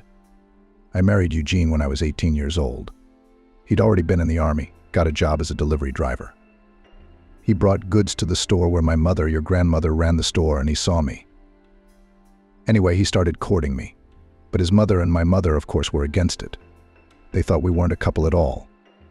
My mother said I'd die of boredom with a village level. She said that he can only talk about the quality of manure, and with him even in the movies will be ashamed to go to the movies, not to mention the theater. But you remember your grandmother, Lexi, you should remember your grandmother. You were 10 years old when she left. Do you remember how she wasn't shy with her words?" A confused Lexi nodded. The grandmother she was named after, she remembered. She was always on parade, but she could express herself in such a way that there was nothing left to say. Isabel took a breath and continued to share the family secret with her daughter. My mother-in-law, who, like my mother, also single-handedly raised a child, was not shy in expressions. Directly in my eyes called me a city slut. She declared that she would not give her blessing for her son's marriage to a slacker. But who would listen to the young people then? We got married, and of course I went to the village for 80 days. And then I settled down in this city apartment. We lived well, at least at first. Then money became scarce. My mother refused to help with finances. You do it yourself, children yourself, since you already consider yourself so mature that you got married. Friends advised Eugene that trucking was more profitable, and he started traveling. The money did get better, but I got bored. So I decided to go to my high school reunion to get some compliments. A guy who'd been courting me since high school just turned my head. Kind of made up for lost time. I'm not saying I resisted. Certainly had no reason to be proud of myself.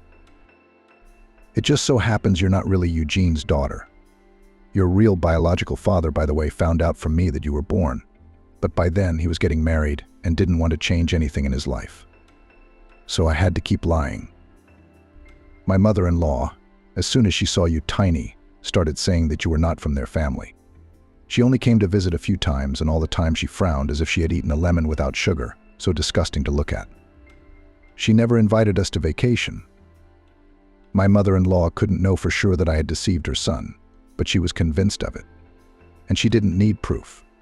I'm sure she kept telling Eugene you weren't his daughter. Yes, she must have planted doubts in his mind, even though it took years. But today, Eugene, your father, has changed. I mean, not really, but, well, Eugene started making complaints about me for not doing my chores around the house, for coming home from work drunk. He said I was setting a bad example for you, his daughter. In general, in the heat of the moment, I couldn't stand it. I blurted out everything that I had kept secret for a long time. Blurted out that you are not his daughter at all. So stupidly, with my own tongue, I destroyed the delicate balance. Lexi didn't know what to do. She was drawn to her father. And paradoxically, she felt sorry for her mother. And it also hurt like crazy that her familiar world was crumbling. Lexi's class was made up of students from single-parent families. They seemed to try to pretend that they didn't care about having a mom and dad together. But Lexi still caught the occasional hint of jealousy. Lexi was genuinely happy, thinking her parents were quite happy. Up until this evening, her family had seemed like a safe haven. And now it appeared there was no idyll. It was all a sham. Lexi's good mood as she crossed the threshold of her home was gone. A vague and therefore even more frightening prospect loomed ahead. Before the court hearing where Lexi was to be asked which parent she wanted to stay with, Eugene approached her. He didn't look the girl in the eye and said, "I now, when not on the road, I live at my mom's place in the village. It's cheaper and more convenient. On the payment of alimony, I will not object, but take you to me cannot. Especially you know the whole truth, and I'm afraid with my mom you will not find common ground. I raised you, and you're a complete stranger to her." So Eugene asked the court to let Lexi live with her mom. Lexi got mad and screamed, uninhibited. "Fuck you and your alimony. And that crazy grandma I don't even remember, fuck you. I don't need anything from you, I'll do without." Isabel, who was talking to an acquaintance, jumped up to her daughter and almost ex-husband and pulled the furious Lexi away from Eugene. The girl was sobbing. "Let's live without his help. I don't want to see him anymore, since he's so determined to eliminate me from his life." The divorce proceedings of Isabel and Eugene did not take long. The court made all the proper rulings, and the couple began a new phase of their lives. It would seem in the schedule of strong changes have not changed, because the head of the family for a long time was not at home. But the situation became something nervous. Isabel, like many women after the fateful changes, made a new haircut, began to pay special attention to her appearance. Of course, Lexi wanted her mom to be happy, even if it meant the breakup of a seemingly prosperous family. Of course, the dubious credit didn't belong to Eugene at all. At any rate, Lexi didn't blame her mom. And she reacted quite tolerantly to the news, which came less than a year after the final point in the family's unhappy history. "Anyway, daughter, we're having guests over tonight, Stephen, who's a friend of mine, and his son Kieran. I have 2 requests of you. First, I'd like you to help me clean up. Secondly, I want you to make a good impression on our guests. So dress tastefully, well, not flashy." Since that hopelessly ruined Saturday, Lexi had been in a constant stream of trouble. Isabel was literally spilling out in front of the guests, offering to taste the salad or the roasted meat. Stephen's bartending, who presented the landlady with 2 measly bouquets of 3 tulips each looking like it was at least 1,000,000 scarlet roses, infuriated Lexi. Even more antipathetic to Lexi was Stephen's son Kieran. He was only a year older than Lexi and proudly announced to the crowd that he had no intention of wasting time in school and would apply to college after 9th grade. Stephen nodded contentedly as he listened to his son. Isabel, who always told her daughter to get higher education, also approved of this decision, but at the same time she asked worriedly, "Well done, Kieran. But probably in the college of deferment from the army is not." The guy grinned. "So I don't need it. I have chronic flat feet, just like my dad." In the middle of the evening, Stephen proposed, and Lexi was miffed that her mom hadn't even consulted her, but had said yes right away. He clinked his juice glass with his fiancée and then started shouting, bitter. Like a fool. Lexi probably would have had an easier time accepting the next change if her mom and Stephen hadn't decided to move into the bride's spacious apartment and rent out the groom's place. When the guests, to the girl's relief, left, Lexi, clearing the table, asked her mom, "I just don't understand why your fiancé and his son decided to live with us if they have their own apartment. I'm happy to squeeze for the sake of strangers." Isabel was indignant. "No one will squeeze you. Kieran will live in the other room. Your nursery will still be your room and my room will still be mine."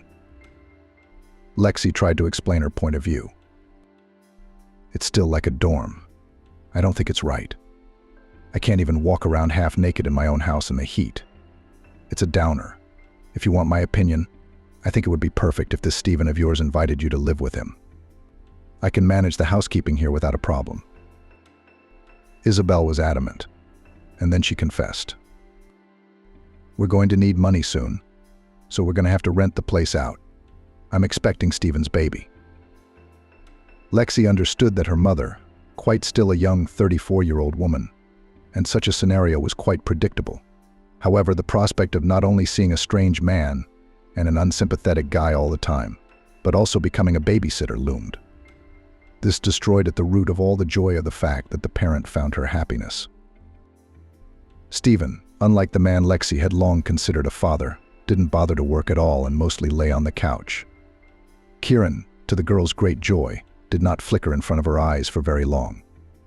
One day he simply gathered his things in a bag and, asking his father for money, said, "Anyway, I'm moving in with a friend. She and I are kind of on good terms. Besides, her parents went abroad, and from her house to college is a 3-minute walk. Okay, have fun. I'll send you money." "Just kidding. I'll come to you for financial support." Isabel tried to protest, reminding her stepson that he had just turned 16, but he smirked and said, "Isabel, you should be jumping for joy that I'm moving out, not playing the caring hen." Besides, he nodded at his stepmother's visible belly. "You'll soon have noise, screams, and the stench of maggots. What the hell do I need that kind of happiness for?" Stephen didn't scold for his rather brazen treatment of his stepmother. He took the money out of his wallet and, handing it to his son, grumbled angrily. "That's it. Go on, get out of here. We are going to reason here. He's a philosopher. He himself has long since left the larva stage. And what are you now according to your classification? A man. A mystery." He continued, making Lexi even more disgusted. But Kieran didn't seem to be used to such jokes. He took the bills held out to him and, picking up his bag, walked away. Lexi had a half-sister, Maggie, on the eve of the millennium, when the whole world was preparing for the millennium, and there was a serious discussion on TV about the year 2000 and possible computer hardware failures. So New Year's Eve spent with friends was pretty much the last island of calm of the period after Lexi's parents divorced. She cheered, sang songs, and desperately hoped that the gloomy premonitions wouldn't come true. However, things were turning out to be even worse than she could have predicted. For more than 3 years, since her mom had brought Maggie's youngest daughter's bundle home from the hospital, her oldest daughter, Lexi, had been getting the brunt of it. Lexi was the one who most often changed her sister's soiled diapers and diapers, threw laundry in the wash, hung it up, unfolded it, and so on in an endless circle. Stephen looked at his stepdaughter from the couch and chuckled, turning to his wife. "Isabel, you're a good girl. You're a young woman to have a baby. First you got a nanny, and then a cradle." Even preparation for exams was not considered a valid reason for not doing some of the housework. Only once, when Lexi's fever was over 39 degrees, was she graciously allowed to be treated. Isabel now sided with Stephen in every argument. With her tacit consent, her stepson could take any item he liked from the house or ask for any amount of money, even without a promise to give it back. And for Lexi to buy anything for herself outside of her own means was out of the question. Her mother-in-law, Janie Swan, treated Lexi like a waste of space or a servant, and when she visited, she never brought the girl an apple. Though she did bring her adult grandson, Kieran, despite the fact that he lived apart from his own grandson, early fruit and sweets in bags. Stephen would then pick up the goodies intended for Kieran and take them to his girlfriend's apartment. Simple-minded Maggie, who had seen Lexi around her more often than her mother since she was a baby, treated her little sister to the gifts she had received. Only the girl did not have the conscience to offend the child. Under such conditions, Lexi considered entering the teacher training college on the budget as the real miracle and made every effort not to be expelled. However, it became more and more difficult. Another morning in the family began with a scandal. Isabel shouted that it was time to get up and take her daughter to daycare. Lexi sluggishly resisted. "Mommy, but I can't today, I'm exhausted." To ask that Stephen for once his own, by the way, his daughter took. "I did the dishes again yesterday after everyone else. I didn't get my essay typed up until 4 this morning.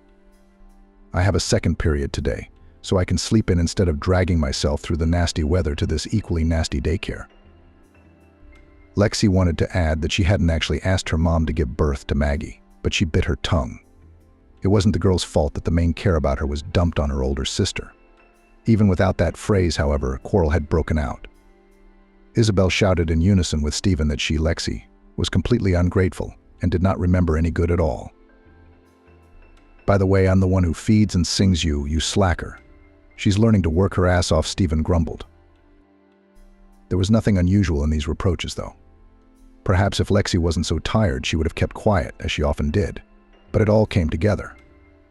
Her studies, her part-time job, the household chores the rest of her family generously placed on her, the annoyance of a strange man invading her apartment, and the lack of sleep all combined to form a potent mix.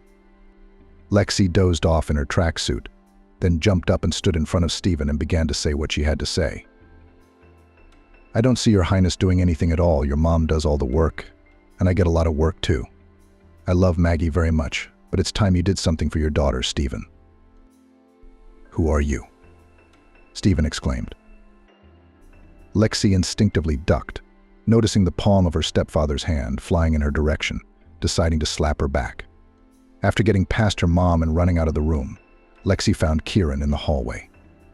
The boy was just taking off his shoes and muttered a greeting. "Let's eat. I haven't eaten since yesterday lunch. Laura gave me a hard time and wouldn't even let me come home."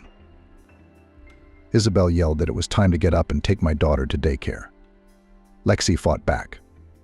"Mom, but I can't today. I'm exhausted." To ask that Stephen for once his own, by the way, the daughter took. "I did the dishes again yesterday after everyone else. I didn't get my essay typed up until 4 this morning. I have a second period today so I can sleep in instead of dragging myself through the nasty weather to this equally nasty daycare." Lexi wanted to add that she hadn't actually asked her mom to give birth to Maggie, but she bit her tongue. It wasn't the girl's fault that the main care about her was dumped on her older sister. Even without that phrase, however, a quarrel had broken out. Isabel shouted in unison with Stephen that she, Lexi, was completely ungrateful and did not remember any good at all. "By the way, I'm the one who feeds and sings you, you slacker. She's learning to work her ass off," Stephen grumbled. There was nothing unusual in these reproaches, though. Perhaps if Lexi hadn't been so tired, she would have kept quiet, as she often did. But it all came together. Her studies, her part-time job, the household chores the rest of her family generously placed on her, the annoyance of a strange man invading her apartment, and the lack of sleep all combined to form a potent mix. Lexi dozed off in her tracksuit, then jumped up and stood in front of Stephen and began to say everything she had accumulated. "I don't see your highness doing anything. Your mom does all the work, and I get a lot of work too. I love Maggie very much, but it's time you did something for your daughter, Stephen." "Who are you?" Stephen exclaimed. Lexi instinctively ducked, noticing the palm of her stepfather's hand flying in her direction, deciding to slap her back. After getting past her mom and running out of the room, Lexi found Kieran in the hallway. The boy was just taking off his shoes and muttered a greeting. "Let's eat. I haven't eaten since lunch yesterday. Laura gave me a hard time and wouldn't even let me come home." Isabel was yelling at me to get up and take Maggie to daycare. Lexi fought back sluggishly. It had been over a year since she'd seen Eugene. Their last phone conversation had been crumpled. It seemed Eugene was trying to cope with a personal tragedy by overworking himself beyond measure. Lexi's attempts to call him had been unsuccessful, and there were no replies to messages sent. "I guess my mom is keeping quiet about the mystery of my birth because of my lover," Lexi thought. "And everything would have been fine up until now. Now I have to suffer through an old mom sin." As expected, the apartment was rearranged that evening when Maggie's crib was brought in. Lexi's already small room was cramped, but there was no other option. She flatly refused to stay in the pass-through room, which caused a scornful remark from Kieran. "Oh, you'd think someone would be looking at you." The guy was clearly being sly, though. Lexi noticed that he didn't miss the opportunity to stare at her unhindered. Since Kieran had moved in, things had gotten worse. When no one was around to see, he made lewd suggestions to his stepsister, though he reduced them to jokes afterward. He pinched the girl, slapped her ass, and laughed in her face, noticing the consternation in Lexi's eyes. She repeatedly complained to her mother. The latter promised to deal with her stepson, but the conversations had no positive effect. Kieran didn't put Isabel in any way, and making round eyes presented the situation as if it was Lexi who was hitting on him, not him. Stephen, who had been advised by his stepdaughter to rein in his son, stood up for him. And you, too, don't play the innocent part in front of Kieran. There's no place for a modern girl to try out. Lexi realized that there would be no help from her mother, and even less from her insolent husband. Sometimes Kieran would go away for a few days. Only then did Lexi sigh in relative peace. One summer morning, Isabel had taken Maggie to daycare early so her oldest daughter could sleep in a little longer, building up her strength for her last exam. Lexi rejoiced in vain at this good fortune, however, because as she was taking a shower, Kieran opened the bathroom door in the most unceremonious manner, ripping out a lock of hair on one side. Smirking, Kieran stated to the half-sister hiding behind the translucent curtain, "Hear me out, cutie. Or shall we start with me rubbing your back?" Grabbing the first vial from the shelf, the girl threw it at the insolent man. It was unlikely to scare him off, but someone rang demandingly at the apartment door, and Kieran muttered, "You've interrupted me at the most interesting point. I'm going to go see who's here." Lexi, horrified, hurriedly threw on her robe and ran to her room to get dressed. What was outside the door didn't inspire confidence in the girl. Dressing quickly, she pulled a pepper spray out of her backpack, determined to use it without any warning if Kieran got in her way. Without even combing her hair, she began to make her way to the exit. Fortunately, she didn't run into her half-brother. From the sound of water running, he was in the bathroom. The girl was furious. She was running out of patience. Of course, she could change the lock to a stronger one, but she realized that it would not solve the main problem. She was defenseless against Kieran, who did whatever he wanted. She wasn't going to be a victim, so she planned a serious conversation for tonight. Having passed the last difficult exam scheduled for that day, even better than one could expect after the stress of the morning, and thus closing the summer session, Lexi was glad that at least this problem was over. As agreed, the girl picked Maggie up at the daycare center, and on the way home she pondered how to start a conversation with all the residents of the apartment. She didn't want her little sister to witness the scandal. But it was possible to send her to the nursery to watch cartoons. What child would refuse? In the meantime, she would raise the central issue that having Kieran living in the apartment was in no way acceptable. After Maggie rushed off to the nursery after dinner, Lexi asked to stay in the kitchen for Stephen, who was about to go to his favorite couch by the TV. Kieran clearly didn't expect Lexi to dare tell him about his morning prank. He immediately started making excuses. "I didn't realize the bathroom was occupied." It was obvious he was lying, and the girl blushed with indignation. Oh, what an ignoramus. And the fact that the water was on and the bathroom door was closed from the inside didn't clue you into anything. What are you lying about? Lexi took a breath to calm down a bit, to keep her tone of voice even and not startle Maggie with a scream, and continued. "Anyway, Kieran, I can't stay under the same roof with you. Nothing good will come of it. With Mom and Stephen, you're still somehow playing the part of a decent person. But as soon as you and I are alone together, how do you act?" It was noticeable that Kieran was nervous, but trying to make excuses for himself. "Ugh, you're so serious. I was just trying to make a joke. So what if you're pretty? Do you even look at yourself in the mirror? There will be no reaction to your lean appearance. A liter of water won't be enough to make me want to look at you." Her half-brother's hurtful taunts didn't hurt her, and she gave her mother an ultimatum. "You can't go on living like this. I'm very concerned about Kieran's behavior. Mom, either you kick him out or I'm leaving." Stephen had been silent until then, but now he cut into the conversation. "Then go. Get the hell out of here. You're provoking Kieran yourself. As the saying goes, if the dog won't do it, the purse won't do it. I don't need you accusing him of any wrongdoing. That snake is hungry. Get out to here. You don't need to be slinging mud at my son in the hutch." Lexi was hurt not so much by her stepfather's words, but by the fact that her mom hadn't even thought to defend her. Isabel was silent. She acted as if she'd talked to Stephen about it a long time ago and decided everything was not in her daughter's favor. "Mom, why aren't you saying anything? That you won't even say a word in defense of your daughter, who is now being insulted by your husband? Or do you also think I'm provoking this Kieran?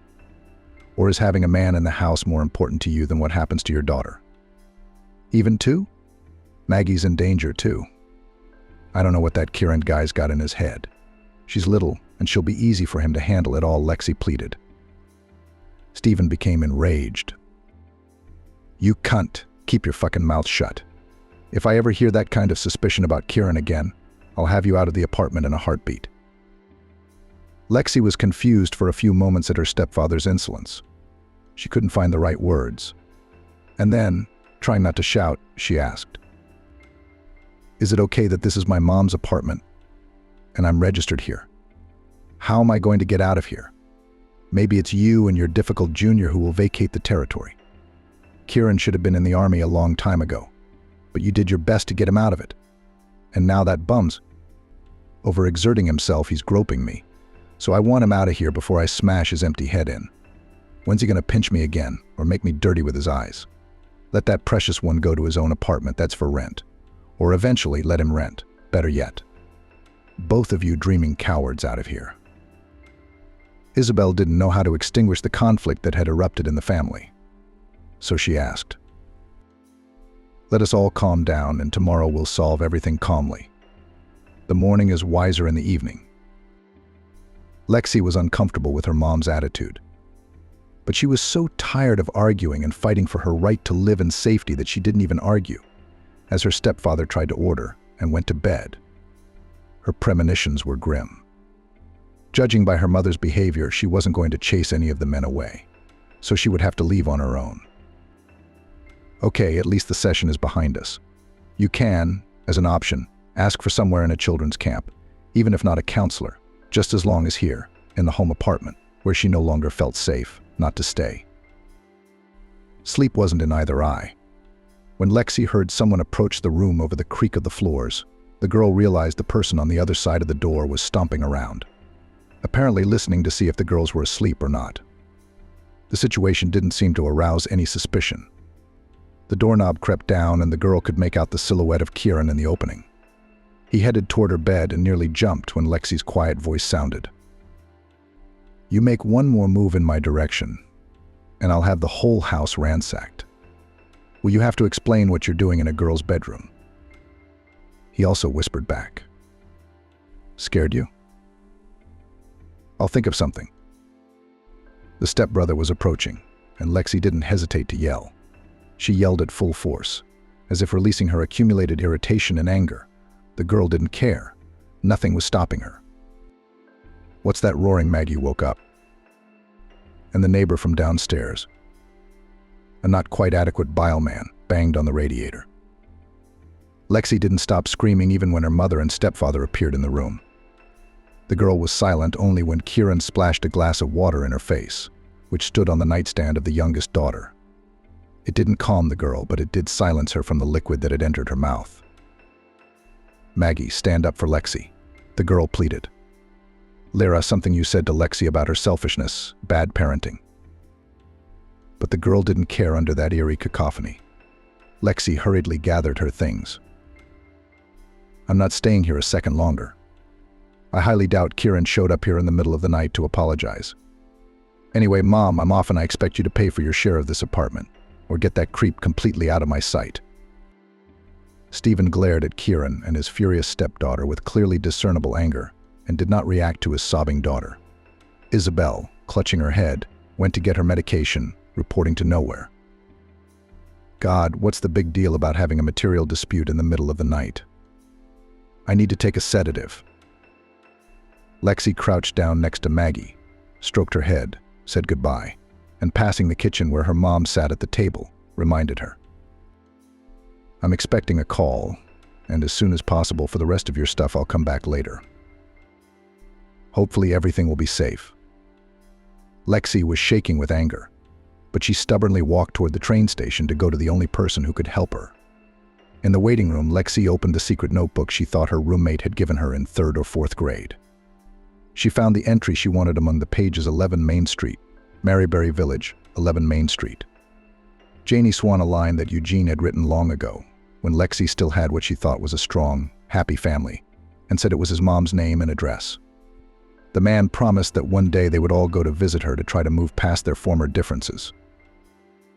Lexi oriented herself and bought a ticket to the station closest to this Holmesley.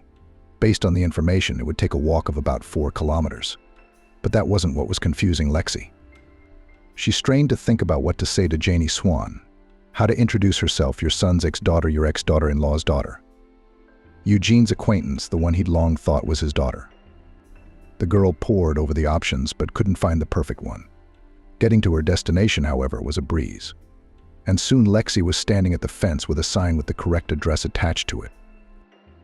She didn't dare to introduce herself to the woman in the tracksuit who was weeding the front garden and, to all appearances, was Janie Swan. She simply asked, "Hi, can I see Eugene?" Lexi had no idea that a quite innocuous phrase could have such an effect. The woman threw herself to the ground and seemed to wriggle like a wounded animal. Lexi hesitated only for a few seconds before dropping her things, opening the wicket and running up to the woman. "Janie Swan, get up. Can I help you?" The elderly woman didn't immediately begin to calm down, and it wasn't until a few minutes later that Lexi was able to lift her off the ground and bring her to a bench under a tree.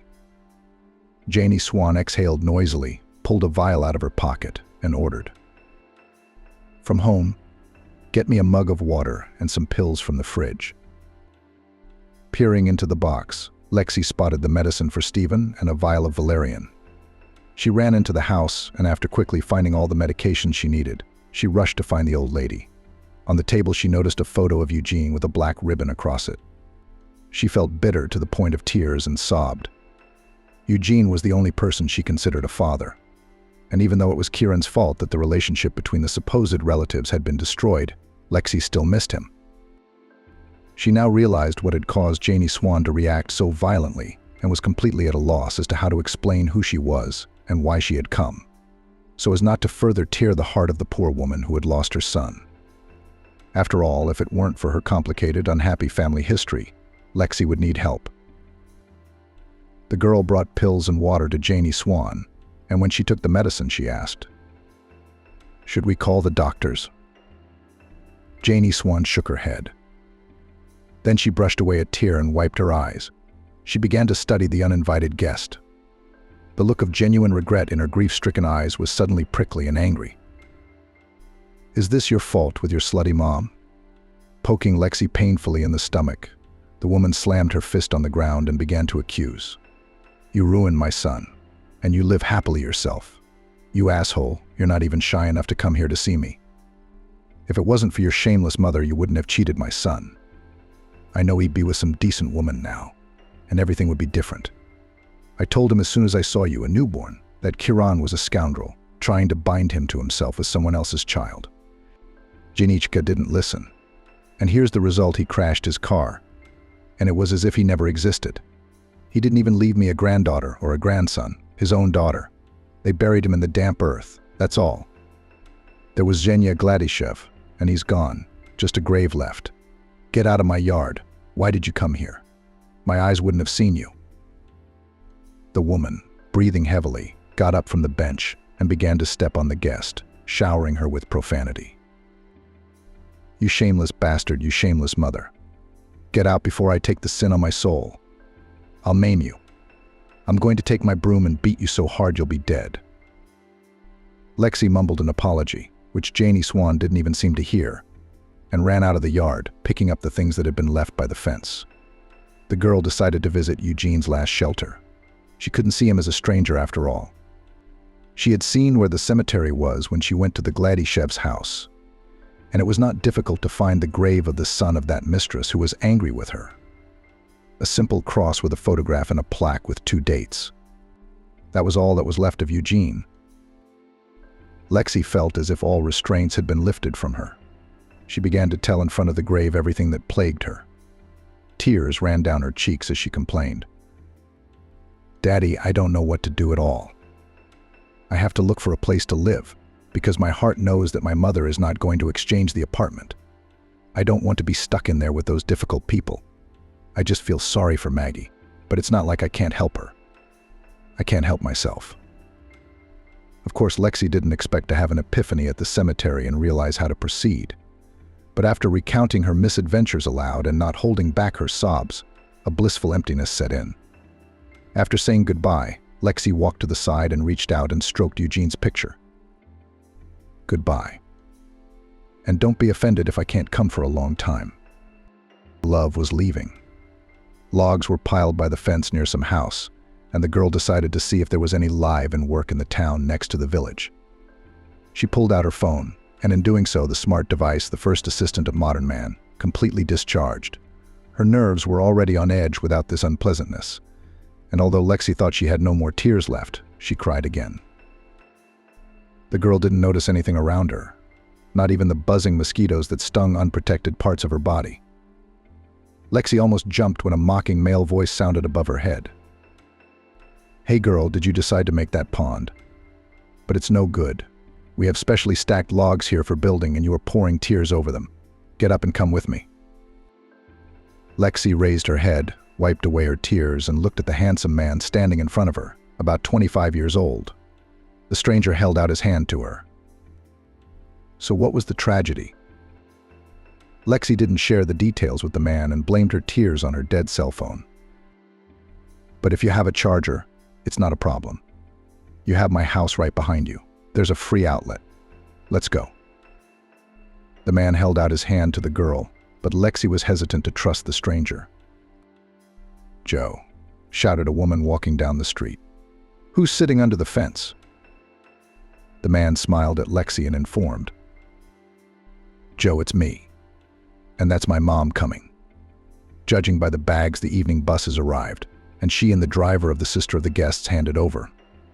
"I'm going to run to meet my mom, and you don't go anywhere. We'll solve the issue with your phone." Lexi had nowhere to go. Without the information support of her smartphone, she felt too insecure, suddenly afraid that she might have forgotten the charger during her hurried packing. The girl opened her bag and searched for it. To her great joy, she had it with her. Lexi exhaled. Now all that was left was to find a place with an outlet. She could try going to the local store. But she had no idea what hours it was open until.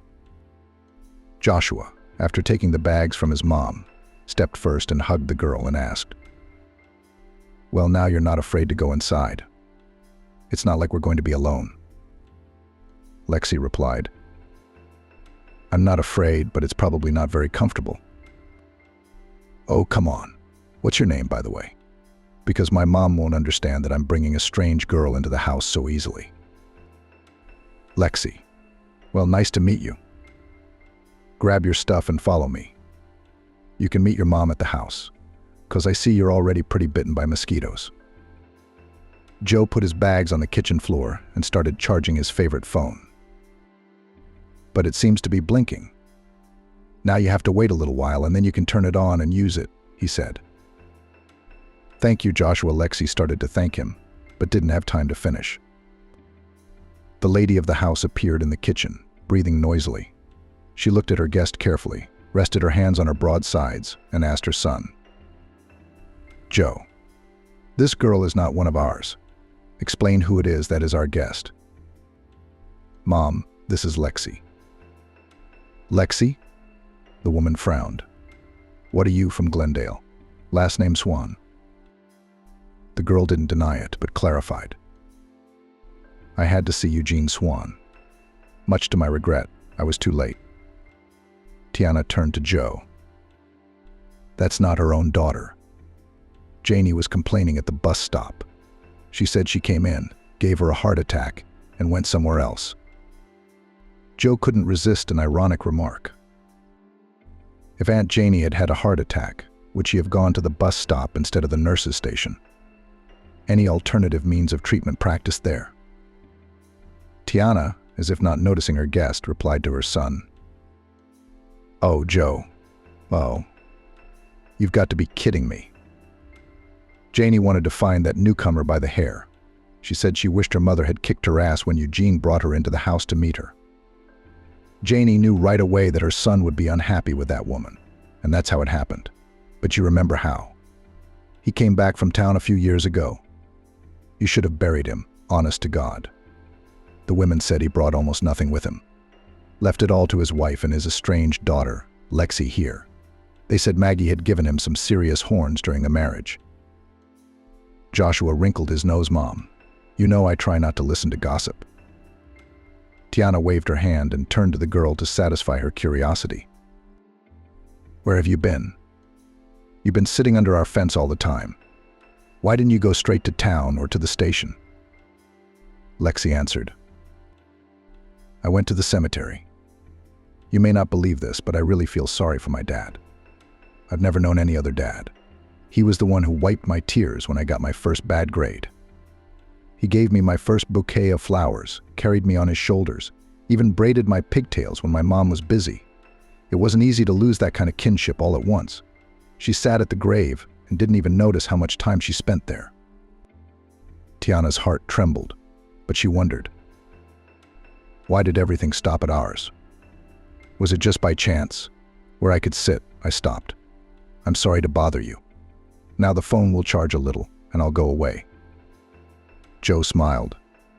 Mel, where are you going to go at night? By hitchhiking, of course, you can get to town.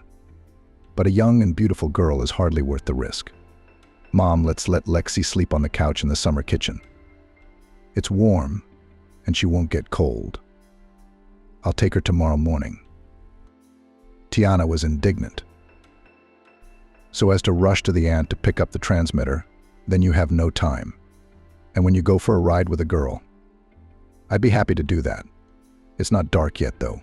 We can pick honeysuckle, pea pods and strawberries, radishes, parsley and onions outside. It'll be fresher tomorrow morning. Take everything to your aunt and take it to her. Let her sell it. Now the first herbs, berries and vegetables are expensive. Everything will be a help. The woman shifted her gaze to Lexi and demanded, Anyway, while your phone is charging, let's go. Give me a hand, young lady. I need to get some rest since we're on the road tomorrow morning. Although picking small honeysuckle berries wasn't Lexi's usual task, she did it quite nimbly. Slowly but surely the cups filled with gray berries. Just as Tiana had instructed, Lexi didn't fill them to the top and compose them into the box with the cells. When the two bushes were relieved of their burden, Tiana called out to the girl. Come here. As Lexi approached, the woman outlined a new front of work for her. Look, pick the pea pods carefully, not all of them. Don't touch the unripe ones. You also need to make your bed. Lexi nodded. She wanted to thank the people who had decided to take her in. She didn't feel strong enough to go anywhere right now. At least a little respite was needed after the harvest was done. Tiana invited both her son and the uninvited guest to the table. It was only at that moment, when the smell of potatoes stewed with meat reached the girl, that she realized that all she had eaten all day was pies and soda at the train station. Trying not to look hungry, Lexi started eating. However, the attentive, scrutinizing glances Joshua was throwing at her made it hard for her to relax. The man really liked the girl, slender, modest, not a nasty character. She went together with his mother to the vegetable garden without any problems. She didn't even gesture her displeasure. And this despite the fact that it was obvious the girl is clearly a city girl, unused to the fresh air. She sits sluggishly after tea, her eyes closed. But the conversation her mother was having with her, asking about her life, was supportive. Joshua didn't really listen to the dialogue, but he even felt sorry for the guest who got instead of dinner to the interrogation, and he decided to stop the torment of the unfortunate. Mom, we're leaving early tomorrow. Just get Lexi some bedding, or else she just won't be able to wake up in time for tomorrow. Lexi, who was really tired both physically and mentally, looked at the man gratefully, and Joshua realized that he wished the girl would always look at him like that. He liked her more and more every minute. In the morning, Joshua drove Lexi to the neighborhood center, and as he prepared to park near his aunt's house, he asked the girl, Listen, are you heading back to your hometown or what? The girl shrugged. I don't know. I still have to think about it. I can't go home. I will probably look for a place in some children's institution. Of course, I don't have a diploma yet, but I have my credits with me. Maybe someone will take pity on a student. I'm looking for a live-in position. Joe slapped himself on the forehead and said, Look, why didn't I think of that? Let's go to my aunt's house together. Maybe she needs a helper for the summer season. She lives alone in her apartment, and I think she needs company. So Lexi found herself in a small district center 100 kilometers from his hometown at Joshua's aunt Digit. The apartment was decorated in a minimalist style, and the girl was not very cozy in it.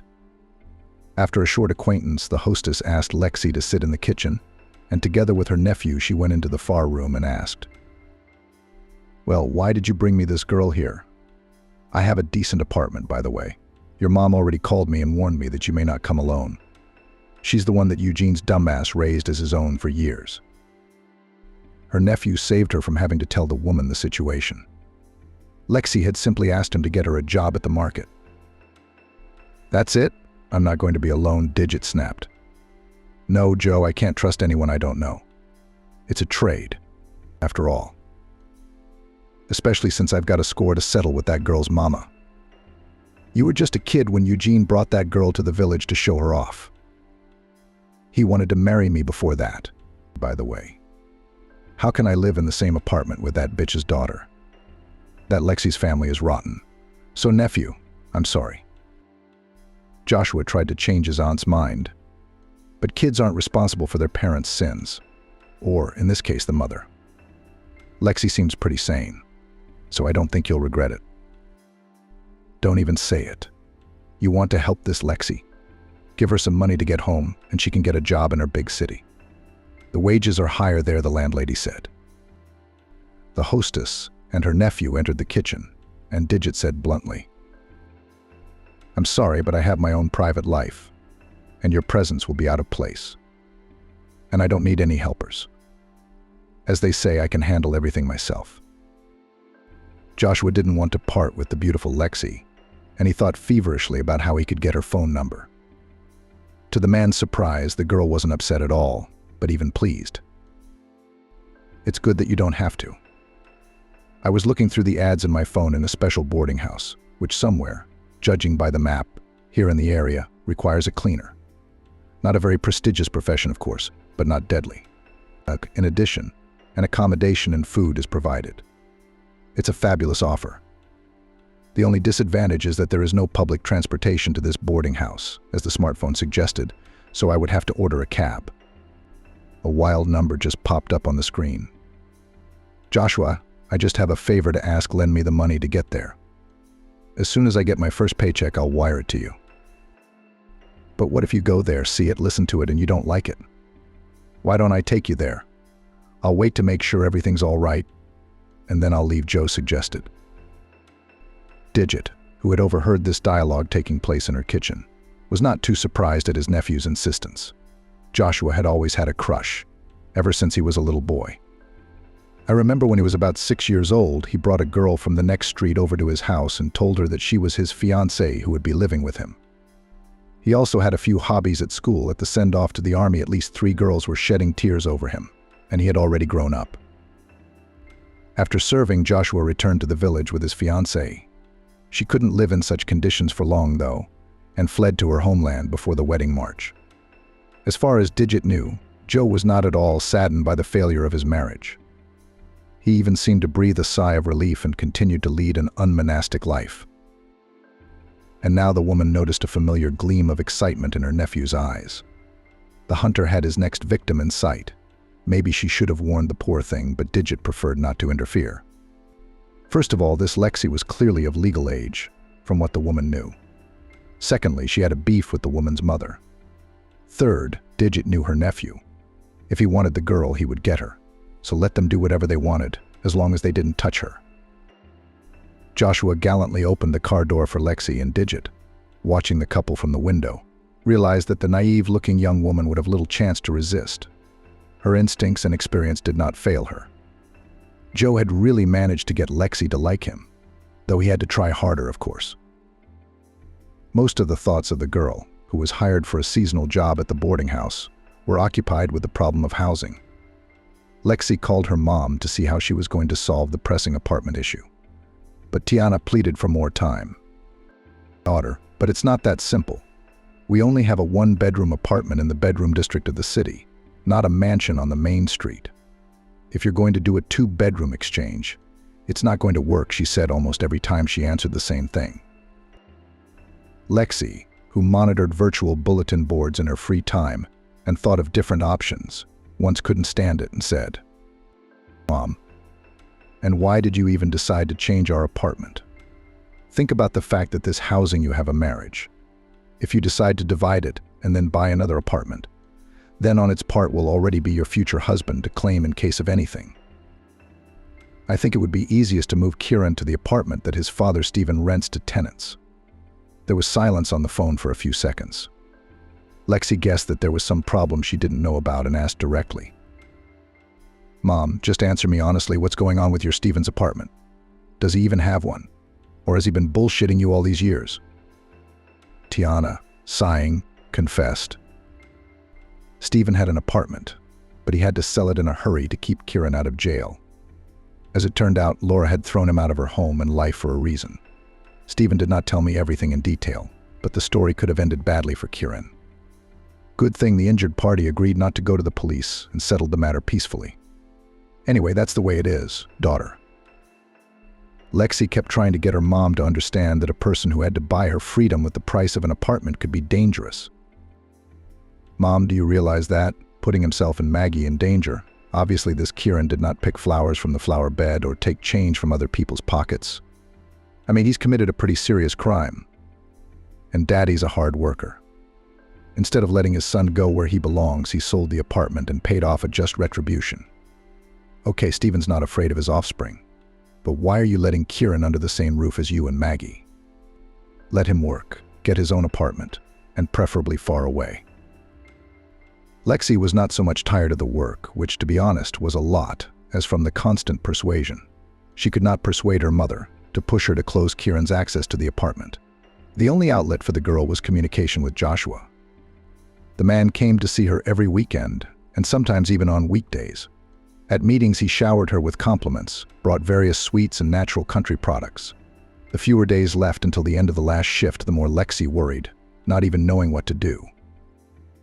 The deciding factor was one of the conversations she had with Joshua, who, hugging her tightly, whispered in her ear, "Ah, Lexi, my love, no other way than a spell lived. How will I be without you?" "I don't know. Why don't you transfer to a correspondence school and move in with me? I'm out to here. I'll wither away without you. I know you're all high and mighty, but I'm from the bottom of the ladder, as they say." Lexi didn't say anything, but she liked the idea of moving. She felt herself falling in love with this man who cared for her so easily. Plus, if she accepted the invitation, she wouldn't have to go back to her mom's apartment and watch the nasty faces of Stephen and his offspring. Of course, it would take longer to study by correspondence, but it would be possible to live with the person she loved, even without formalizing the relationship. While the girl was thinking, Joe whispered, "You do not think. I'm not just offering you to come and live without a registry office. I realize that it's probably important to you. Just a little before the wedding happens, you'll come to me. That's all." Lexi looked Joshua in the eye to make sure he was serious. And he, as if catching a shadow of doubt, confirmed, "Yes, I'm asking you to get married. It usually takes a month from the time you apply to the time you get married. But it means practically nothing. You'll live as a wife from the first day you step foot in the house." Lexi agreed and spun in a whirlwind of happy worries. Tiana wasn't particularly happy that her son had brought Lexi home as his bride, but she could hear laughter coming from Joshua's room. The woman, wrinkling her nose squeamishly, whispered softly, "Having fun. I wish they were ashamed of me." They'd decided to have the wedding on neutral ground in Hartford, where Lexi had spent the summer. The bride, who already guessed that she was pregnant with her beloved Joe, did not want a large celebration and was glad that the future mother-in-law supports her. "Oh, it's not fashionable to have the whole village together now," Tiana said.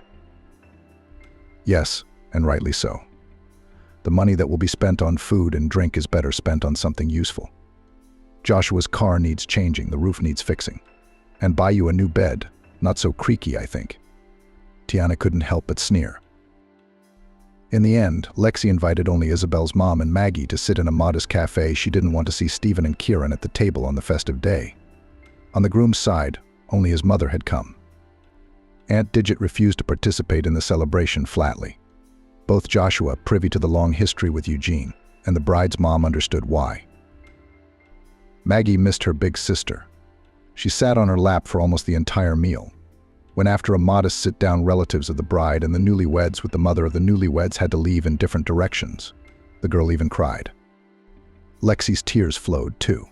She already had a hard time controlling her emotions and nerves.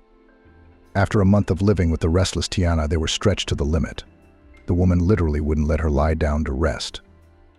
All she had for Lexi was to work in the vegetable garden and greenhouse, to roll up jars with crops, to cook and clean the house. It was the daughter-in-law who had to do everything. Joshua, of course, helped whenever possible. But Tiana, for example, when she saw her son peeling onions, she would chase him out of the kitchen. "What are you doing?" "Doing woman's work. Go do Devonian things do." If the unhappy young woman in her mother's apartment was not a sweet life, then here she sometimes wanted to howl like a wolf. Tiana had taken almost everything from her. When Lexi told her about her pregnancy and the fact that she was having trouble tolerating certain smells because of her toxicosis, her mother-in-law went ballistic. When she was alone with her daughter-in-law, Tiana would bring up the young woman. "You come on, do not pretend in front of me. What am I? Wasn't I pregnant? If you're sick, take an apple from the dirt and get to work. You know, they used to give birth in the fields and it was okay, they were all strong." Lexi didn't have the energy to argue and prove anything. She almost always wanted to sleep. From a cheerful and active beauty, she turned into a lifeless creature with bags under her eyes. Lexi realized that the pregnancy was going very differently than her mother had carried Maggie, and was terrified. One day she complained to Joshua. "I was told by Amelie from your paramedic office that swelling is the norm. When I told her that the internet advises further tests for such symptoms, she blatantly told me to go to the bathroom." Joshua: "I'm afraid Amelie is being a little careless with what I tell her. I don't have the best symptoms. Take me to the women's clinic, at least in the district center." Hearing this, Tiana didn't bitch. "Yes, our Amelie has experience as old as you are not. But a respected doctor should not be stipulated in my house. If she says you're normal, then you are. You're so smart. Do you want me to make remarks? That's right, she sent you away, you faker. You're a noble woman. If you don't trust Amelie, go to the district center. The bus runs twice a day. You leave in the morning, come back in the evening, Joshua won't have to travel. And the budget will be saved. You haven't brought a penny home, and you're still trying to ride our coattails to paradise. There's some dill on the shelf, brew it and drink it. It helped me with swelling." Showing thus care, the future grandmother went to one of her girlfriends, and Lexi, left alone with her husband, began to persuade. "Joshua, please take me to the district center. I feel like no amount of dill can help my condition. Why risk it?" The man nodded, but the woman was in a hurry to get somewhere and promised, "Okay, I'll figure something out." In the morning, however, when Lexi woke up, her spouse was no longer around. The woman got dressed and looked out into the yard. The car wasn't there either, and Tiana was fiddling in the front garden. "Good morning," Lexi greeted her mother-in-law. "Do you happen to know when Joshua will be back?" Without taking her eyes off her work, Tiana answered, "By tonight he probably will be. Digit had some kind of accident at work, and he rushed over to help." It was so frustrating that tears sprang from her eyes. Why didn't her husband wake her up when he knew she had to go to the district center? She would have packed in no time. To be more precise, she had everything already prepared for a visit to the counseling center. After getting a bottle of water, Lexi took her bag and, trying to calm down, headed for the gate. "How far are you going?" "I should pick some carrots. The forecast says it's going to rain next week." I heard my mother-in-law's voice behind me. "I'll go and wash them now, and then you'll go with a bucket and pick them." How to sit down at the table so you are in the lead. And when you help, so you run from the yard. Lexi turned around and, not holding back tears, answered, "I have to go to the hospital." "Where?" "Joshua could have given me a ride, by the way. Or did you talk him out of it on purpose so he could go alone?" "I've been working on my carrots." "That's very thoughtful of you." Tiana was angry. "Lot.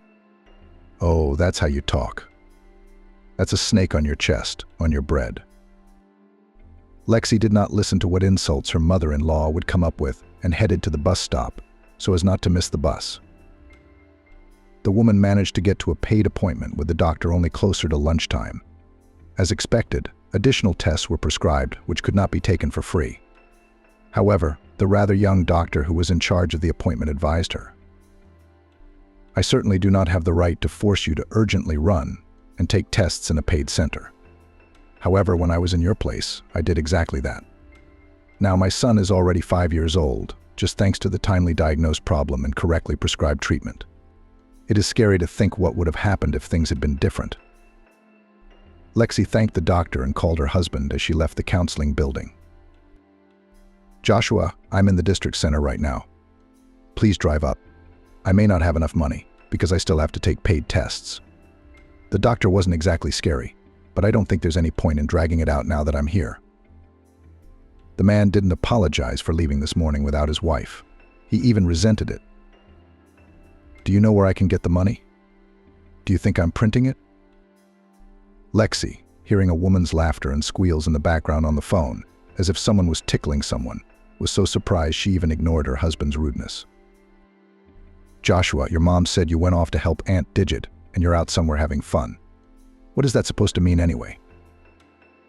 Instead of an answer, however, the phone buzzed instead.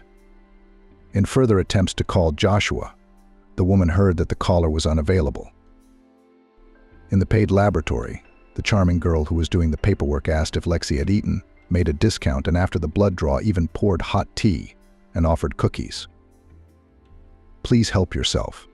I can imagine how hungry you are. The time is well past 12. Lexi, embarrassed, asked how much tea and cookies would cost, and the girl laughed merrily. "What do you mean? Everything is free. Here is a vase, there are candies. They are, however, tiny but very tasty. Take them, don't be shy." Lexi modestly took a few pieces, and when she learned that the next day the results would be sent to her email, she thanked the kind girl who had been much more helpful to her than her mother-in-law and husband. Barely had Lexi come up for air when she got a call from Joshua. "Tell me where to pull up. I'm free." Lexi gave the address and was soon driving with her husband toward his village. The tired woman didn't want to cause a scandal, so she offered him a candy bar as a gesture of goodwill. "Try it. A girl from the receptionist's office gave it to me in the laboratory." The man, who was expecting to find out about the relationship, realized that the threat of a quarrel had passed and gladly ate the candy. But Tiana, as soon as Joshua and Lexi crossed the threshold of the house, began to throw thunder and lightning. "Son, that's just outrageous," Tiana exclaimed. "All right, you're off to help Didget. It's the right thing to do, not to leave a relative in need. But after you, this one went off to the middle of nowhere." Lexi tried to defend herself with indignation. "Actually, I told you and Joshua that I was going to the district hospital. By the way, I'm concerned about your grandson's health, Tiana. The doctor said that the test should be taken, and that swelling like I have is not normal." The old woman grinned. "These doctors just want to get more money out of you. And it is still unknown whose baby is being carried. Probably slept with half the staff at the boarding house. And you're trying to fool your Joshua? You think your mom pulled that stunt? You think it's going to work for you?" Tiana twisted the shape from her fingers and held it up to Lexi's face. "I'm not Janie Swan, I won't stand for it." After this rant, she sat back in her chair, placed her palm on the left side of her chest, and turning to her son, stated, "Joshua, get her out of my sight at once. If you found her under the fence, let her go there. That's where your whore of a woman belongs. You'll find a good woman. The sooner you get her out of your life, the better." Eugene was messing around with her mom. What's the result? She's lying in a cemetery, Janie Swan crying her eyes out. Too soft. She couldn't get her son back on her side in the first place, so she's left alone and unsupported in her old age. I don't want that for you or myself. Lexi's eyes darkened at her mother-in-law's words, and she tried not to faint, to the delight of her mother-in-law's gloating. The woman, slowly, leaning against the wall, began to move toward the bedroom. There were no tears, one solid fright caused by an unusual sensation. Her stomach felt strangely cramped, but Lexi knew with her female intuition that it wasn't from hunger. Carefully, trying not to make any sudden movements, she began to put things away. A few minutes later, Joe entered the room, and began to coax. "Lexi, what are you freaking out? It's not a big deal. Mom's overreacting." She doesn't really think that. Mom's sitting in the kitchen right now, worrying, taking heart drops. Lexi raised her head and looked at her husband. "That's it, Joe. I've had enough of this family life. You know, when I had to run away from home, I promised myself that I would never take abuse. But for some reason, I've broken that promise repeatedly to this day. But that's not even the worst part. I'm terribly hurt that you could never say a word in my defense. I was wrong to believe that I could be happy." Lexi had barely spoken those words when another painful spasm pierced her. In a muffled voice, the woman ordered, "Get dressed. I don't feel well. Take me to the hospital." Tiana, who, as it turned out, was not sitting in the kitchen, but was eavesdropping on the conversation between the couple, intervened. "Why are you helping your son? He just arrived from the district center, and again must take you somewhere. I won't let him go. By God, I won't let him go." Lexi, realizing that the bickering with her mother-in-law could be fatal, was already dialing the emergency number to call an ambulance. The 45 minutes it took for the paramedics to arrive were the longest of the woman's life.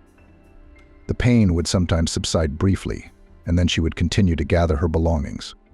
When her insides twisted like a tight spring again, she sat down in the computer chair, opened the back, and tried, despite the urge to curl up, to relax completely and breathe calmly and measuredly. Joshua went against his mother's wishes and volunteered to accompany his wife to the hospital. Tiana only managed to insist that her son ride in the ambulance instead of her own car. Upon waking up from the anesthesia, Lexi felt terribly thirsty and dizzy. Her vision gradually became clearer, but the woman looked around the room and saw empty beds in the corners, as if deepening gray shadows. Lexi blinked hard, and when she opened her eyes, she noted with satisfaction that they were gone. Gradually, the sounds returned as well. Lexi could hear someone pacing up and down the hallway, someone walking behind the wall, someone talking. Somewhere nearby, an elevator was making noise. Taking into account all sorts of devices that came into view, the specific odor of medicines and detergents, Lexi concluded that she was in a hospital. The assumption turned out to be correct. Soon a woman in a medical uniform entered, moistened Lexi's lips with a wet wipe, and greeted her.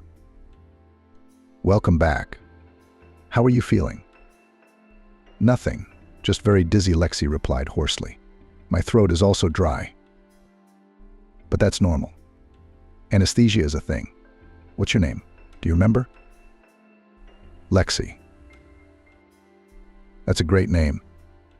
All right, Lexi, we're going to keep you here for a little while longer and get you back to your room. You're going to be under a doctor's care for a few days, and then home." "Excuse me, please, but what about my baby?" Lexi asked the most important question, but got a very evasive answer. "Lexi, I'm just an anesthesiologist. The doctor will tell you everything in detail, don't worry." Lexi nodded, which made her eyes blurry, and it was as if she fell into a viscous, unnatural dream. After waking up again, she felt much better, though perhaps she was even more thirsty. No sooner had the woman pressed the call button, unnoticed earlier, than a nurse with a gurney came to pick her up. "Well, my dear, let's slowly move here. I will take you to the ward now." Lexi was worried about the baby. As soon as the doctor approached her and began to ask questions about her well-being, the woman quietly asked, "How is my baby?" Lexi's downcast eyes made it all clear as some terms she didn't understand came through the water column. Toward the end of the explanation, the doctor spoke words of comfort. "The surgery was a success. You will definitely be able to become a mom after the recovery period. Of course, you rest now. In the evening in the treatment room for a shot, come by all means." The doctor left, fighting the urge to scream. Lexi looked at the nightstand by the bed and was pleased to see her bag. Reaching in, the woman pulled out her cell phone and dialed her husband's number. "Joe, listen to me and don't worry. Gather all my things, bring them to me at the hospital when I'm discharged. I'll let you know the date and time later. We'll stop by the registry office, file for divorce, and you can be completely free." The man tried to say something, but Lexi wouldn't listen to him. Running away from home, transferring to distance learning, and insulting her mother-in-law were now considered insignificant events compared to the loss of her child. Now Lexi decided to go back to the apartment where Stephen and his son had taken up residence and kick them out. Would Mom like it or not? They didn't want to do it the easy way, so they'll do it the right way. We still have to find out what crime Kieran committed to expose the bastard. But that's after the dizziness stops. Instead of a few days in the hospital, it was a week. But it gave Lexi time to think things through. Calls from her mother-in-law were dropped, not answered. And when Tiana tried to talk to her daughter-in-law from her son's cell phone, Lexi cut off her lamentations. "You know what? You two go under the fence. And don't call me again." Joshua complied with everything Lexi asked and didn't even discourage the divorce. He just dropped the woman off at the train station. "Lexi, don't hold it against me and Mom. She didn't mean for this to happen. It was an accident." The woman didn't say anything back and didn't even slam the car door, even though she wanted to. Lexi hadn't warned her mom about her return. As she walked in, she was surprised that no one was in the apartment. On the one hand, that was a relief, but on the other hand, it was almost 10 p.m. And surely Maggie had to be home with someone. The bedroom Lexi shared with her little sister was relatively tidy, considering the little girl who lived there. In the rest of the rooms, however, the woman noticed signs of what looked like hurried packing. Lexi headed for the kitchen, automatically looking in the refrigerator. Lexi was amazed that the fridge was almost empty and put the kettle on. Just then, Isabel's mom and Maggie walked into the apartment. "Oh, my daughter." Isabel was so happy. "I'm so glad to see you." Maggie grabbed her older sister by the legs and began to persuade her. "Don't go away again." Lexi crouched down to hug the girl and began to comfort her. "It's okay. I'm not going anywhere else."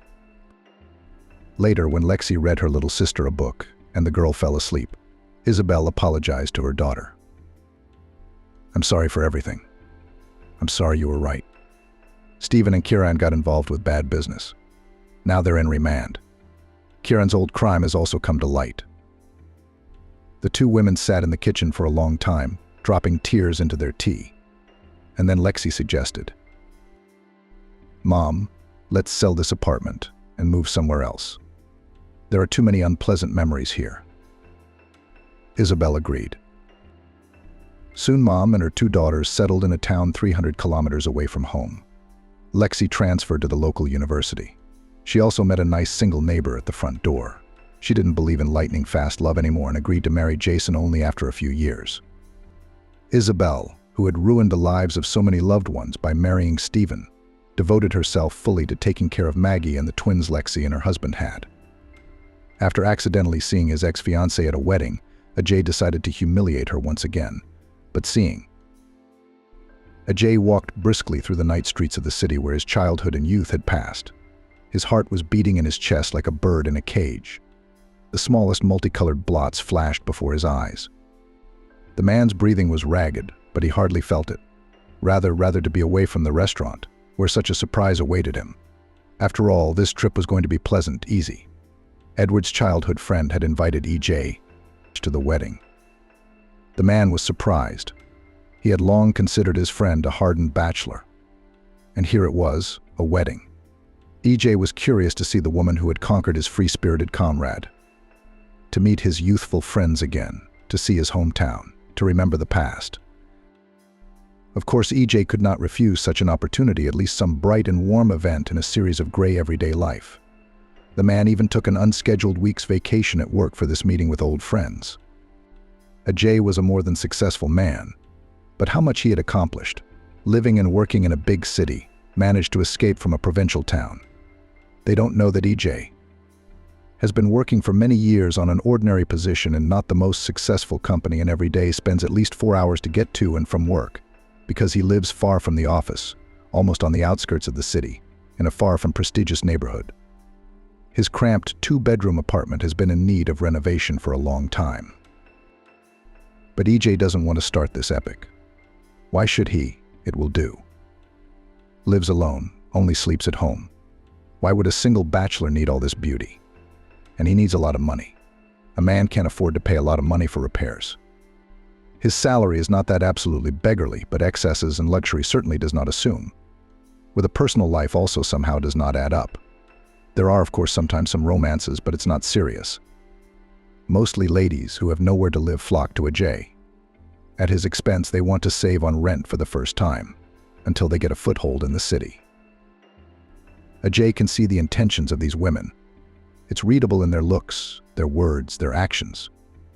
Unpleasant, of course, but perhaps by the age of 35, it is time to finally realize that pure, bright love does not exist. Everyone in a relationship pursues their own goals and interests. It seemed in my youth that someday I would meet the perfect girl. Beautiful, loving, intelligent, sincere, certainly household and caring, like a mother and grandmother. On the one hand, self-sufficient, able to occupy herself while her husband is out with friends. On the other hand, adoring her husband and ready to be his reliable rear. It is with her, with this smiling beauty, EJ and build a family, and they will live happily ever after. Remembering those dreams, the man was amazed at how stupid and naive he was. There are no such women, there are no such relationships, and in general there is no such thing that in life you are completely satisfied with everything. This realization came gradually. Disappointments were waiting at every step: work, personal life, everyday life. How many plans and hopes did AJ have for the big city? When he was young, it seemed to him that he should leave his hometown and settle in the capital, and life would be brightly colored. Beautiful girls, great opportunities, lucrative job offers, nightclubs, fun parties, new friends. That's not how it works. A small two-bedroom on the outskirts of the city, cramped, in an old house and remote from civilization area. But even for these chalates, Ajay still hasn't paid off. The family, of course, helped with the down payment, and helped well. With this amount of money, EJ could buy a huge apartment in his hometown and make luxurious repairs there. But in the big city, it was only a fraction of the cost of a dilapidated apartment on the top floor of a 5-story building. Ajay was not discouraged. Then he was still full of plans and hopes and felt happy. Finally breaking out, that's exactly how the guy felt. Now everything would go right. Freedom strengthened the prospects, made his head spin. Ajay was glad that he had managed to end his past life. It seemed to him that it was a prerequisite for starting a new life, like a rebirth. Ajay left his mom, grandparents, friends, and Lexi behind in his hometown. His relationship with her was starting to take a turn for the overly serious. It was scaring AJ. She was certainly a good girl, pretty modest, caring, but the strength of her feelings scared the guy. And anyway, how many more of these years did he have ahead of him? Not to take her with him to the big city, in Tula with his samovar do not go. In the end, Ajay quickly found a job. There were indeed many offers, but they were not as tempting as he had imagined at home. Nevertheless, EJ was not discouraged. He needed money to live and pay the mortgage. Besides, it is necessary to gain experience somewhere. Everything is still ahead of him, except that more than 10 years have passed and nothing has changed dramatically. EJ still worked at low-paying jobs. You need connections or talent to move up the ladder. Then there's the incredible work ethic, the love of work, the passion. Ajay had none of those things. He served his working hours in the office as a duty, received a salary at the end of the month, most of which he gave to mandatory payments: rent, loans, mortgage. The rest he stretched until the next paycheck. EJ always liked beautiful girls, bright as stars with long, slender legs, shining huge eyes, self-confident, witty, ambitious. There were many of them in the big city, of course, but they were not attracted to AJ at all. How could a young beauty be attracted by a dull office plankton, living from paycheck to paycheck? What could he offer such girls? In his own town, Ajay had once been an enviable groom, grandson of the head doctor of the local hospital, a student at a prestigious university. There the boy felt like the best of the best. He had a lot of friends, girls were looking at him. But Ajay always dreamed of more. He dreamed of New York, believed that he was worthy of a much better and brighter life than the one he had in his native Jackson. EJ often spoke contemptuously of life in the provinces, calling his small homeland a backwater and a hole. He said he'd never stay here, but he didn't. What's the use? What did he accomplish? And there's no going back. First of all, AJ, during the years of his life in the capital, has managed to acquire debts in the form of loans. It's going to take him a long time to pay them off. And the salary in New York is still much higher than in Jackson. EJ realized that if he returned home, he would not get out of debt. And there's no one to help him now. His grandfather used to be in business. A respected and well-known man in the city, head doctor of the local hospital, but now he is on a well-deserved vacation. Sick, old, weak grandfather himself requires attention and care. And secondly, well, how can it is possible to return after EJ assured his friends that life in the slums is not for him? After the contemptuous words in the address of the small motherland, after. Okay, let's be honest, bragging to his friends. To admit to the whole city his failure and inadequacy, to sign in his own insignificance. But no, Ajay couldn't do that, especially in the eyes of his old friends and relatives. Ajay was quite a successful and established guy. He lives in New York in his own apartment, works as an economist. The man diligently created an image of a man who was very satisfied with his life. Even in social networks he exhibited photos that, in his opinion, supported the status of a prosperous New Yorker. Funny, of course, but sometimes the owner of the company, where he worked, EJ, organized for employees' corporate parties. And on EJ's page after such festivities appeared photos from luxurious restaurants. Once, a colleague of EJ came to work in an expensive foreign car, rented a used car from his brother. EJ took selfies behind the wheel of the car and posted the photo on his profile that evening. Ajay laughed at himself. And yet, so on and on it went. Ajay was giving the appearance of a life on his page that he never had. And he was getting tons of likes and comments from people he knew from Jackson. They were convinced that EJ had it all worked out. The ambitious plans of his youth had come to fruition, and EJ was fine with that. At least in the minds of his friends and relatives he would be so successful and happy. Ajay grew up without a father. His mother gave birth to him, as they call it, for herself. Or to put it more simply and honestly, she took a whore. EJ was the fruit of a banal resort romance of a student, a high school student, and a young man who introduced himself as the owner of a small business. Who his father really was, Ajay didn't know, and believed that now he would never know. The man didn't even know his son existed and had probably forgotten about the affair that had happened so many years ago. Or maybe he was gone altogether. It's not a big deal. Mother, she knew nothing about her resort lover. It's just that her mother didn't plan a serious relationship with him. That's why she repeatedly learned the details of his life. Address and passport data certainly did not ask. Just wanted to have fun, being away from controlling and tutelage strict parents. And in the end, that's how it turned out. Ajay was an unplanned but beloved child. His grandparents insisted that their daughter give birth after all, though she seemed to want an abortion at first. Ajay suspected that it was his grandfather who had kept him alive. Grandfather is so authoritative, reliable, correct, and it is very difficult to argue with him. It must have been hard for him to accept the fact that his daughter had gotten pregnant out of wedlock. And yet the grandfather coped with himself and even made such an important decision for the whole family. The grandfather's reward was a grandson. He had dreamed of a son all his life, but in the end he raised 2 daughters. The older of them gave her father 2 wonderful granddaughters, but the younger one made the most pleasant and long-awaited surprise, finally gave birth to a boy. E.J.'s childhood was bright and happy. He was surrounded by loving relatives. His mother, however, did not pay much attention to her son. She was working or trying to organize her personal life. But EJ still felt her love. His mother often gave him toys, took him to amusement rides or to the movies. She was a people pleaser, cheerful, energetic, full of ideas and plans. His mother charged her son with optimism and love of life, and his grandparents, they did not give a damn.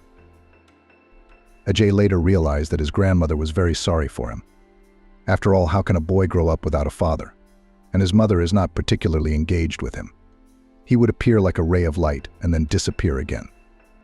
Therefore, the grandmother tried to compensate for the lack of parental warmth grandson and cooked for him delicious dishes and bedtime stories he read, and walked with his grandson for hours around the city, patiently going around with him all the playgrounds. A grandmother is warmth, unconditional love, and complete acceptance. No matter what AJ did, she was always at his side. Even if her favorite grandchild turned out to be guilty of something. If EJ was involved in a fight, grandmother unreservedly considered the other party as a scumbag bully who dared to hurt a good boy. If her grandson got a D, Grandma would turn on the teacher for her prejudice. Ajay loved his grandmother, too. It was nice to know that there was someone in the world for whom you were the light in the window, the best, most beautiful, and smartest. EJ had a different relationship with his grandfather. He did not particularly encourage dabbling, could shout at his grandson, and even spank him when his wife wailed. Grandfather set limits, and that was good too, because it paradoxically made EJ feel safe. Grandfather was as dependable as a rock. His words carried weight. He often had heart-to-heart talks with his grandson on a variety of topics: friendship, love, studies, life plans. Grandfather had been having such conversations with AJ, his boy, since he was a young boy. EJ adored these moments with his grandfather, and the grandfather often took his grandson with him to work. There the boy saw the respect with which other people treated his grandfather and felt proud of his relative.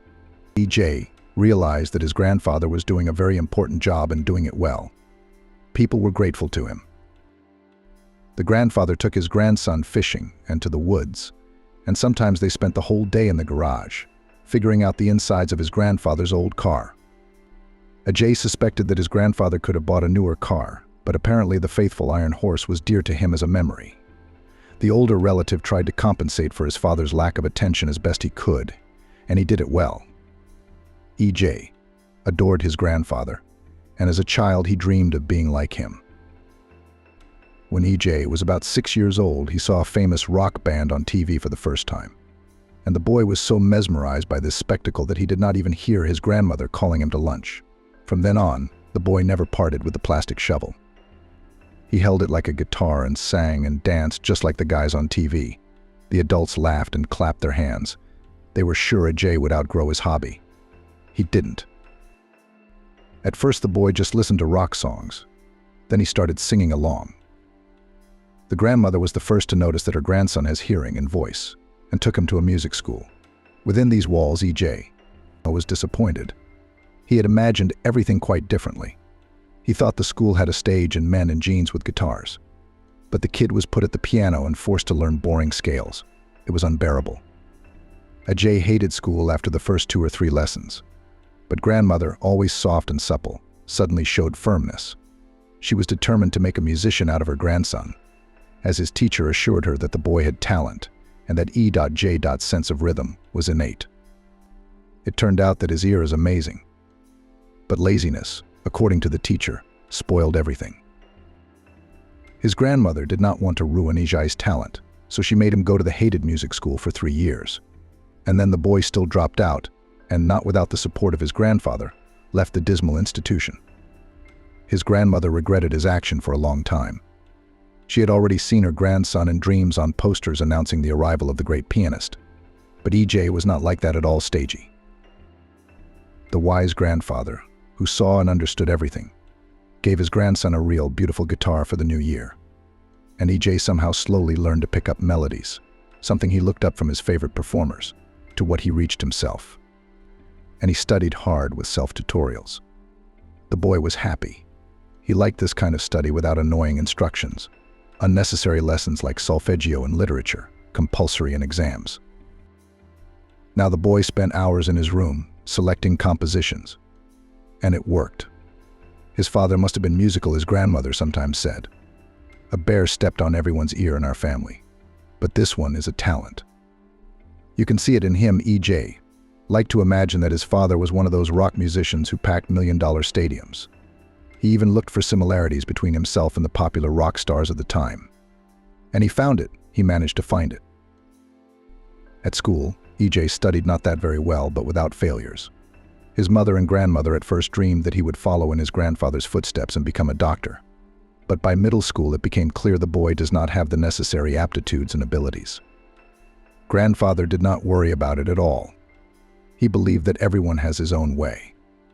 And the task of adult relatives is to help the child to determine the future, to recognize his talent, which can later turn into a profession.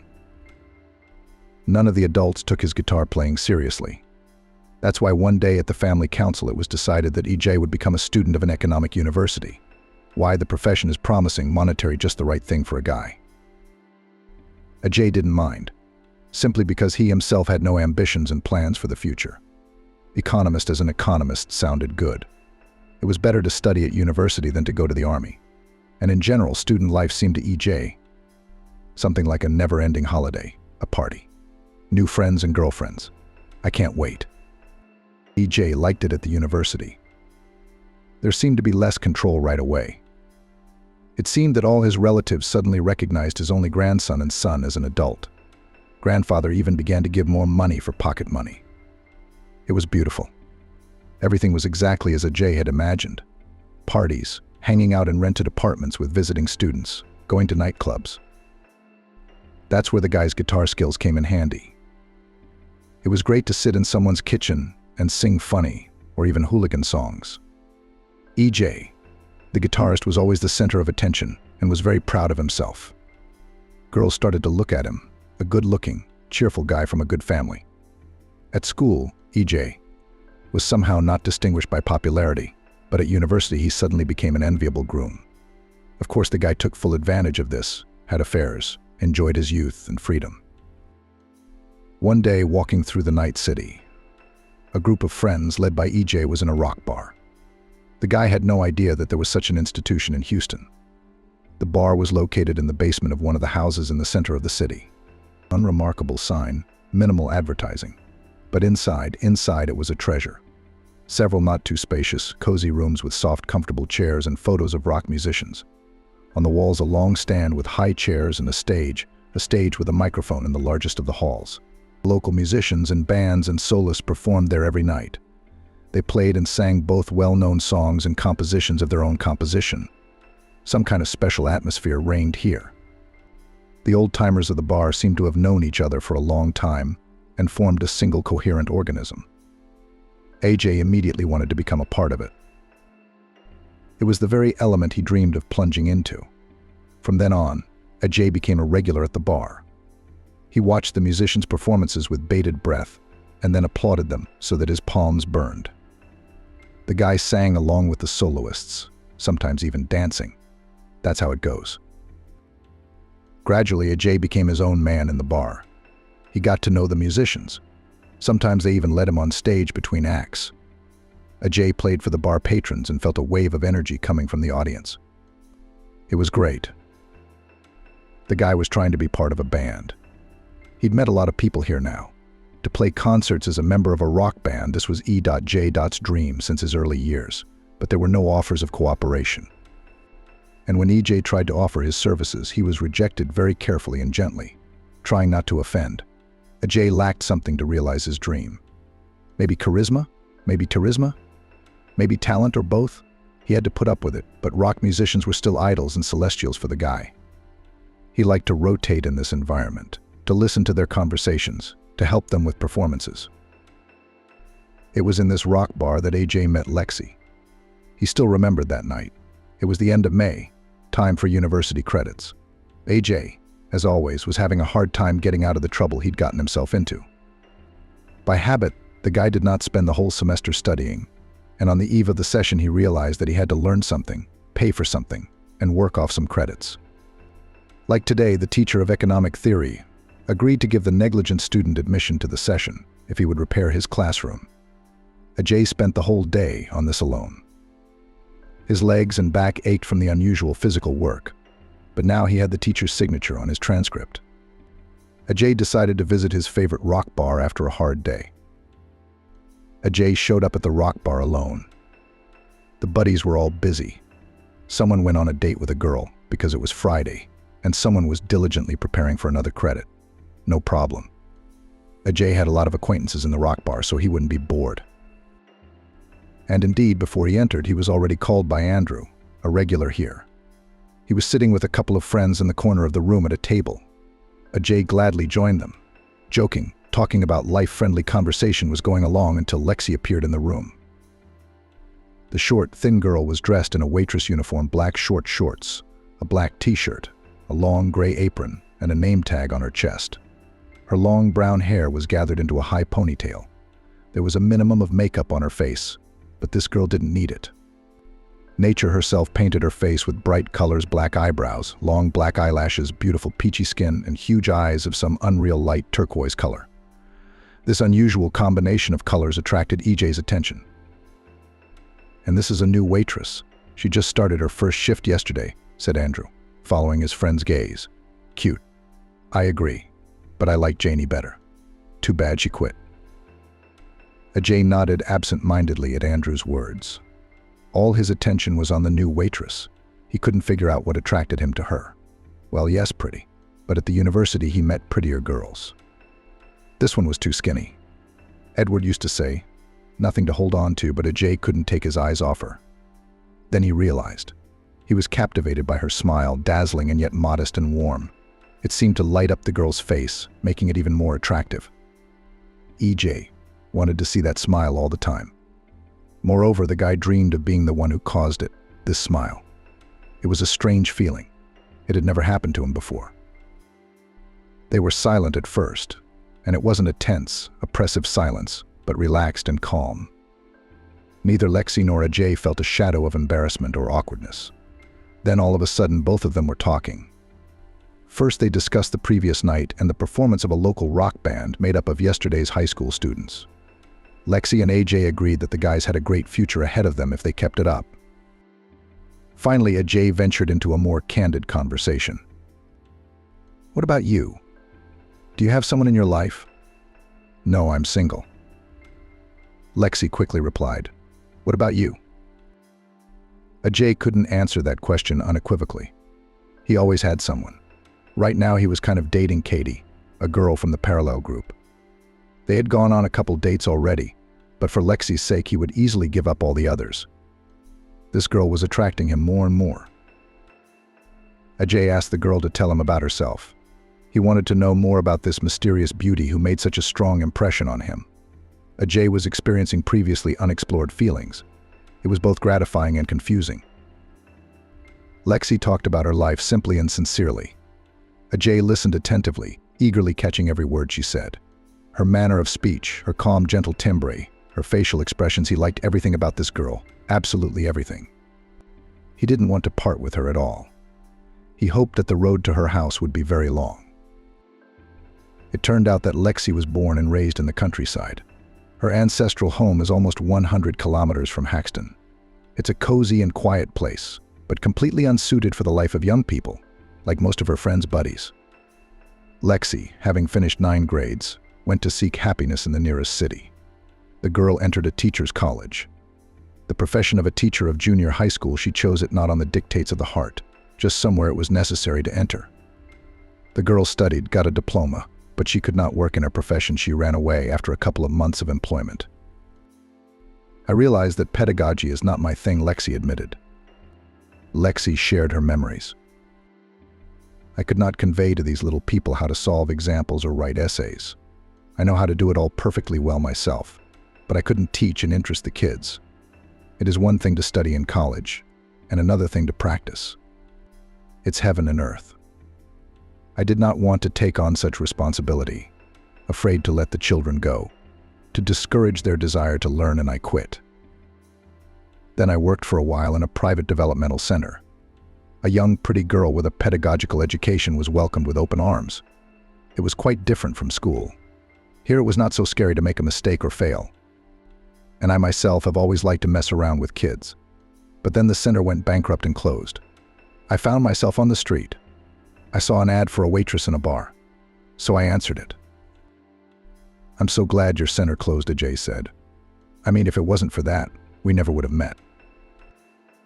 Ajay and Lexi started dating. The quiet, modest Lexi with her dazzling smile and short stare finally won the young man's heart. And she herself, Ajay saw it, felt it, sensed it. Lexi loved him with all her heart, with all her soul. She did everything to make Ajay feel happy around her, even to the detriment of his desires and leisure. Ajay moved into Lexi's rented apartment very quickly. They started living together. Ajay's relatives weren't too happy about this fact. But what could they do? Ajay was a very mature guy. What he wanted to do, he did. Ajay was finishing up his degree at the university. Lexi was still working as a waitress. Her salary, his scholarship, plus monthly financial support from relatives, the young people had enough money. Ajay was resting his soul next to Lexi. He felt that this girl accepted him with all his shortcomings. Moreover, she even liked these disadvantages, seeing them, paradoxically, as pluses. What eyes did Lexi look at him with? With what attention she caught his every word. And how many compliments EJ received when he played guitar for his girlfriend or sang to her. Next to Lexi, EJ felt like someone incredibly needed, important, successful, almost perfect. It felt really good. And then AJ didn't understand why, but everything started to change. Not at once, slowly, gradually. At first, Lexi's concerns stopped warming his soul. AJ had somehow gotten used to her adoration and attention. Lexi made him his favorite toast for breakfast, tried to please him with something special for dinner. And it came out that the guy started to take it all for granted. Lexi no longer evoked the same feelings in him. The admiration, the interest, it was all gone. At first, Lexi seemed a mystery to AJ, so beautiful, quiet, modest. But the eyes gave away a bright nature, an exciting combination. But over time, the guy found out that there was nothing special about Lexi, an ordinary girl, even a little boring. And AJ had always been attracted to unconventional personalities. He feared mediocrity, grayness, ordinariness. He even had his own idol, Andrew Kalin. He was 10 years older than AJ. By the way, at one time Andrew graduated from the same school where EJ studied. But to enter the vocational school, where most of those who failed, in those years, the guy did not. He formed his own band and rushed to New York. There, Kalin made a dizzying career. No, he did not become a star of the first magnitude, but still gained some fame. Songs of his rock band played on the radio. The musicians gave concerts across the country and even had their own army of fans. Kalin possessed a sharp mind and mad charisma. AJ knew him personally. Andrew often visited AJ's house. His parents lived here. And every time he came to the rock bar, where he was always a dear guest, talking to old friends, listening to local musicians. Kalin, everyone here knew him and loved him. AJ considered himself a fan of his in general. He liked everything about the man, his open smile, his way of talking, his firm gaze. Kalin had amazing eyes, sad and thoughtful. It seemed that Andrew saw through every person with those eyes. EJ wanted to be like Andrew. He even tried to imitate him, but quickly realized that he could not.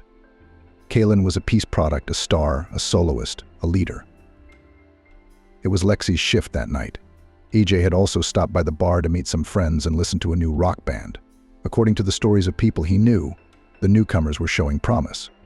The evening went on as usual. Toward midnight, EJ suddenly felt some excitement. Turning around, he saw him, Kalin, in the company of several buddies. Andrew was walking to his favorite table, nodding politely to his acquaintances. EJ rejoiced. What a stroke of luck. There would definitely be no boredom here tonight. Kalin was a man of celebration, and EJ would be sure to socialize with him this evening. Only later, when the time is right. In the back of his mind, the boy still cherished the hope that Andrew would someday help him get him on stage, or put in a good word for him. He's a powerful man, after all. He has so many connections, so many acquaintances. Maybe Kalin will even get him in his band someday. Even if not in the main squad, just as a backup. Andrew lived exactly the life that AJ dreamed of: tours, performances, rehearsals, parties, communication with interesting people, beautiful girls, and most importantly, the stage. Andrew gathered stadiums, turned on crowds of people. He sang along, thousands of eyes looked at him with admiration. Isn't that happiness? EJ seemed to have realized by the last year of university that he would not make a rock musician. And it's probably too late to start at that age. But seeing Andrew, the guy every time again remembered his dream. In his soul awoke hope. Andrew, he's a risk taker. After school, did not go to study further, put everything on the career of a musician. And he didn't fail. It's a pity that EJ did not have the courage for such a step. Back in the day, Colin's table was served by Lexi. She smiled at Andrew, as she did at all the customers. He would look at her, and occasionally say a word or two to Lexi. AJ didn't hear those phrases, but judging by the look on Lexi's face, it was something pleasant. To his surprise, AJ suddenly realized that he didn't like seeing his girlfriend being nice to Andrew. And this was clearly not about jealousy. No, AJ realized that Kalin was surrounded by beauties of all sorts, ready to do anything for him. Why would he want to hick Lexi? Yeah, hick. Now that he'd been living with her for a few months, AJ could see that there was nothing special about her looks. The guy himself didn't know what it was about her that had gotten to him back then. EJ was uncomfortable with the fact that he wasn't the one chatting sweetly with the star. He has to patiently wait for the right moment. And Lexi is quietly talking to Andrew right now and doing it so casually and naturally, as if she doesn't realize who's in front of her. Or maybe she really doesn't. A few more hours passed. EJ decided that it was time to talk to his idol and headed to his table. At the same moment, Lexi rushed over to Kaylin with her order, and she swooped her tray at AJ. No, Lexi held the glasses with beer. Nothing even spilled out of them. The girl's good reaction saved the situation. But AJ still couldn't resist an irritated retort. An elephant in a china shop, the expression came out of his mouth automatically, the same words his mother used to bail out on AJ when he dropped or broke something. Lexi was embarrassed. She felt bad that AJ was emphasizing her slip-up to those present. If it wasn't for his caustic remarks, no one would have noticed anything. Well, why would you do that, Lexi? Kaylin smiled encouragingly. What kind of elephant is it? It's a very sweet and fragile young lady. AJ looked angrily at Lexi. After those words from Andrew, she suddenly irritated him even more. The girl, sensing this, retreated. The rest of the evening went great. EJ had a great time in the company of Andrew and his buddies. It was interesting to listen to their stories about their turbulent youth and concerts in the capital. What kind of trouble did they get into in their time? A whole movie could be made. EJ liked to feel himself a part of this company, even if only for one evening. These people lived bright, loud, and laughed heartily. Lexi's shift was over. She walked over to AJ, calling him home. Usually they always came home from the bar together. He just waved her off. He wasn't interested in her right now. Is that your girlfriend? Andrew asked. More like a groupie, AJ answered without caring about Lexi's feelings. And she was standing right next to him and heard everything. But the guy didn't care at the time. He didn't want Kaylin to find out that AJ was in a serious relationship with a hick and a waitress. You're lucky. I wish I had a groupie like that, Andrew said, winking at Lexi. She smiled sadly and went to the staff room to change. She was already very tired and wanted to get home as soon as possible. AJ showed up at the apartment where he had been living with Lexi for a few months now. Early in the morning, he thought Lexi was going to give him a scandal, well, or at least demand an explanation. Still, he'd been very naughty to her. He called her an elephant and didn't admit to the others that she was his girlfriend. But Lexi looked kind of guilty herself. She hadn't said a word to AJ, and then when he spoke up, she acted like nothing had happened. Looking at the guy with the same love, tenderness as before, and caring for him as well. Lexi's admiration and attention, which used to be seen as a gift of fate, now irritated AJ. What had recently seemed to be the girl's virtues had turned into her flaws. Not care, but obsession. Not natural beauty, but provincial simplicity. Not modesty, but stiffness. And yet, AJ was in no hurry to part with Lexi. She was comfortable with AJ. Lexi provided him with a place to live, cooked delicious meals, even ironed his shirts. And yet she didn't control his every move like his relatives did. She didn't demand reports, didn't limit him, didn't blow his mind with talk about the future.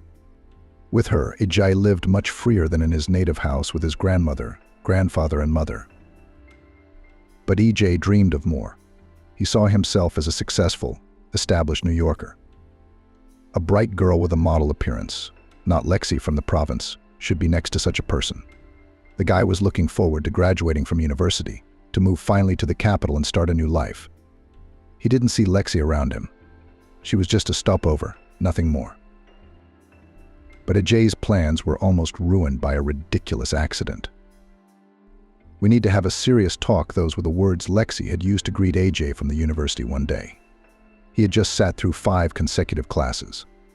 Consequently, he had neither the energy nor the desire to talk to the girl, but she showed an uncharacteristic persistence. Okay, AJ sighed. He realized that he had no way out. I'm expecting a baby. Lexi lowered her gaze. She was obviously feeling very embarrassed. AJ felt like he'd been splashed with cold water. What do you mean? I don't understand. What's there to understand? It's simple. I'm expecting a baby. Are you sure about that? Ajay asked with hope in his voice. It can't be any more certain than that. That's a twist. What about New York?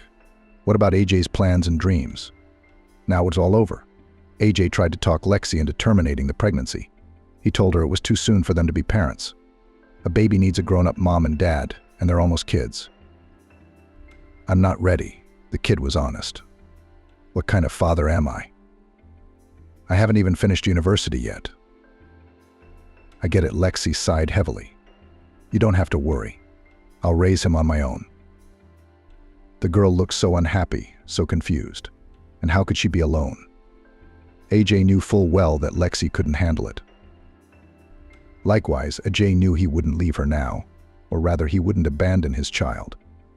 Ever since he was a child, he had heard unflattering things about his own father.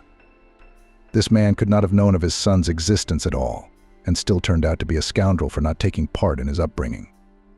Grandfather, mother, grandmother, all together they managed to firmly hammer into EJ's head a simple rule: you cannot abandon their children under any circumstances. Anyone who does so is unworthy of respect, love, and a happy life. It is the gravest sin a man can commit. And now EJ finds himself in almost the same situation as his father once was. He is pregnant with a girl with whom he was just having fun, not planning a serious relationship. Only unlike his dad, EJ won't be able to disappear into the vast expanse of his immense homeland, and he won't be able to escape the consequences. No, of course Lexi won't go after him.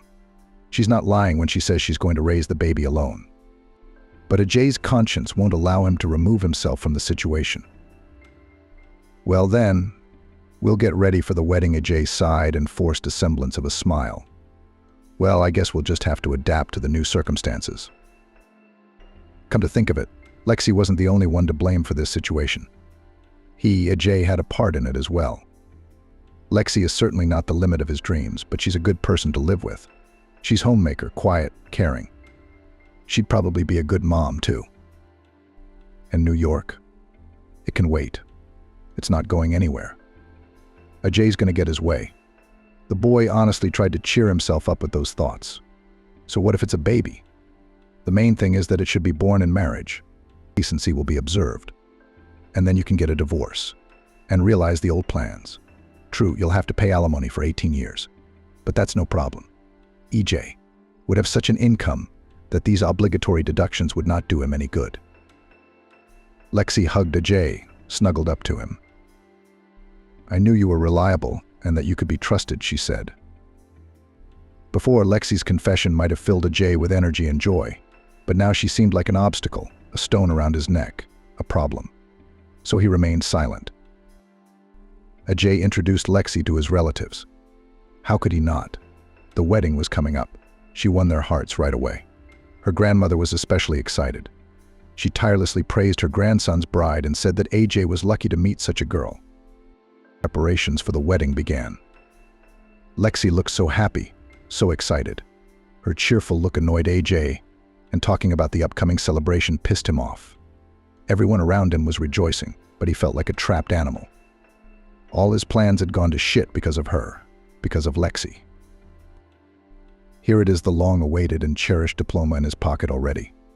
The defense was perfect. Now would be a good time to get on a plane and go to New York, start a new life.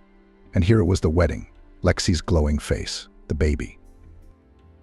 Lexi was still working at the bar.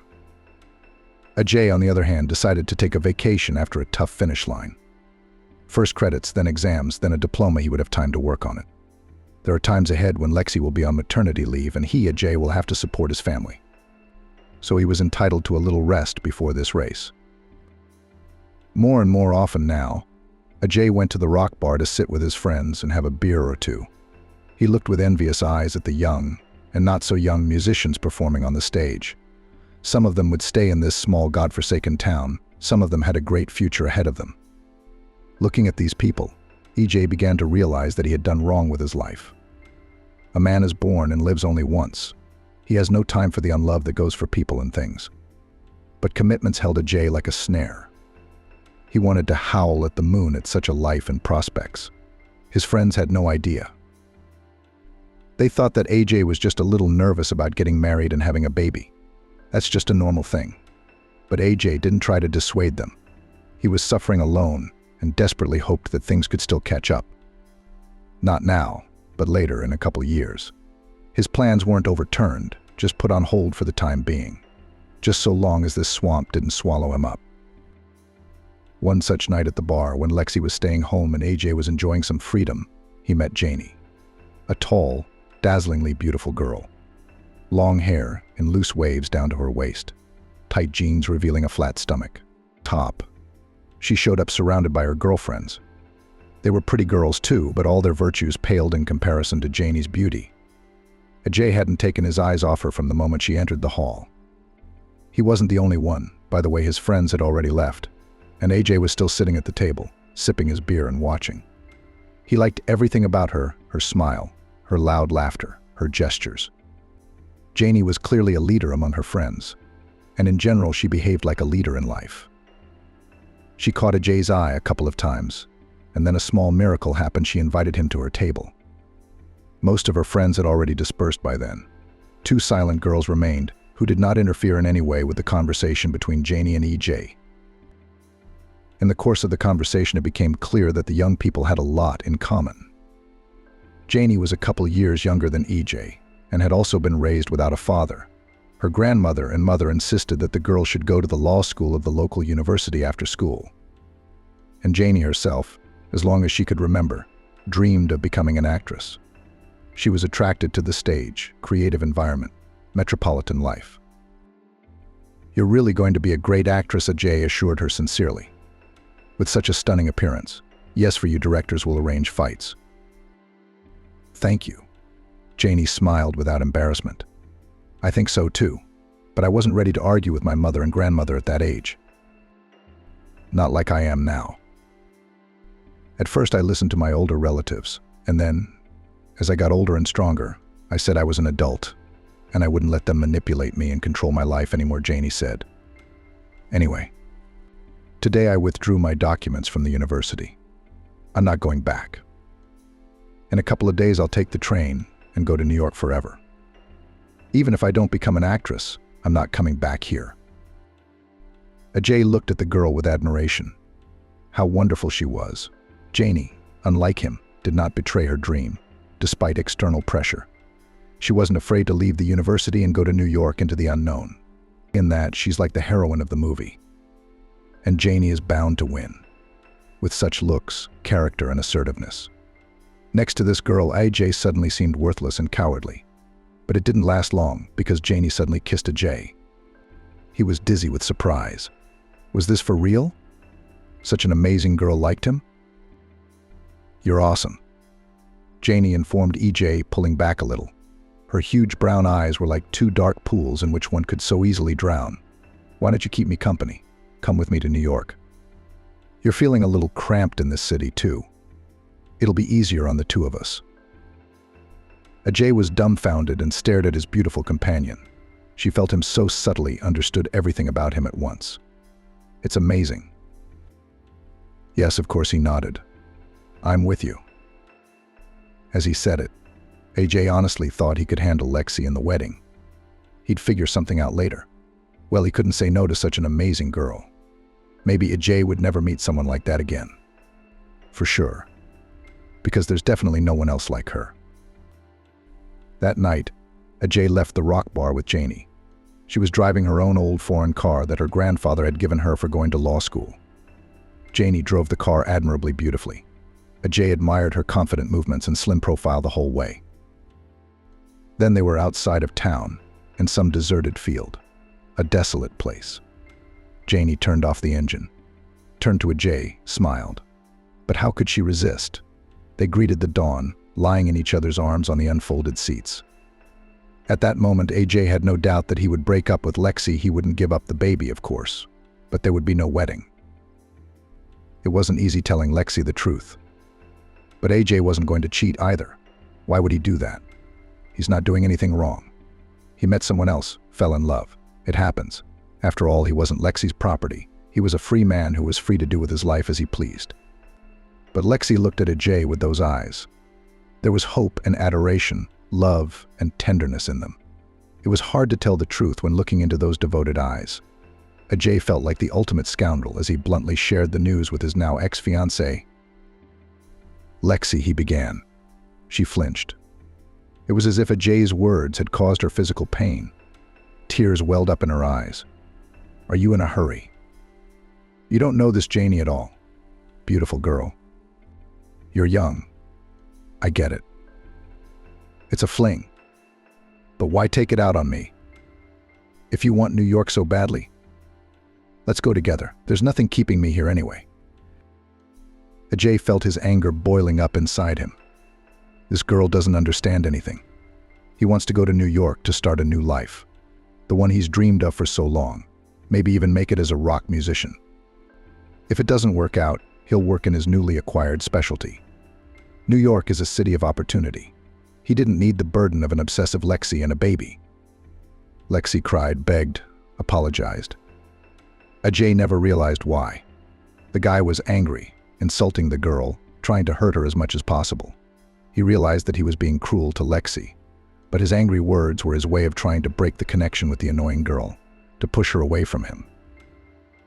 And she was really starting to annoy Ajay a lot, pissing him off like never before.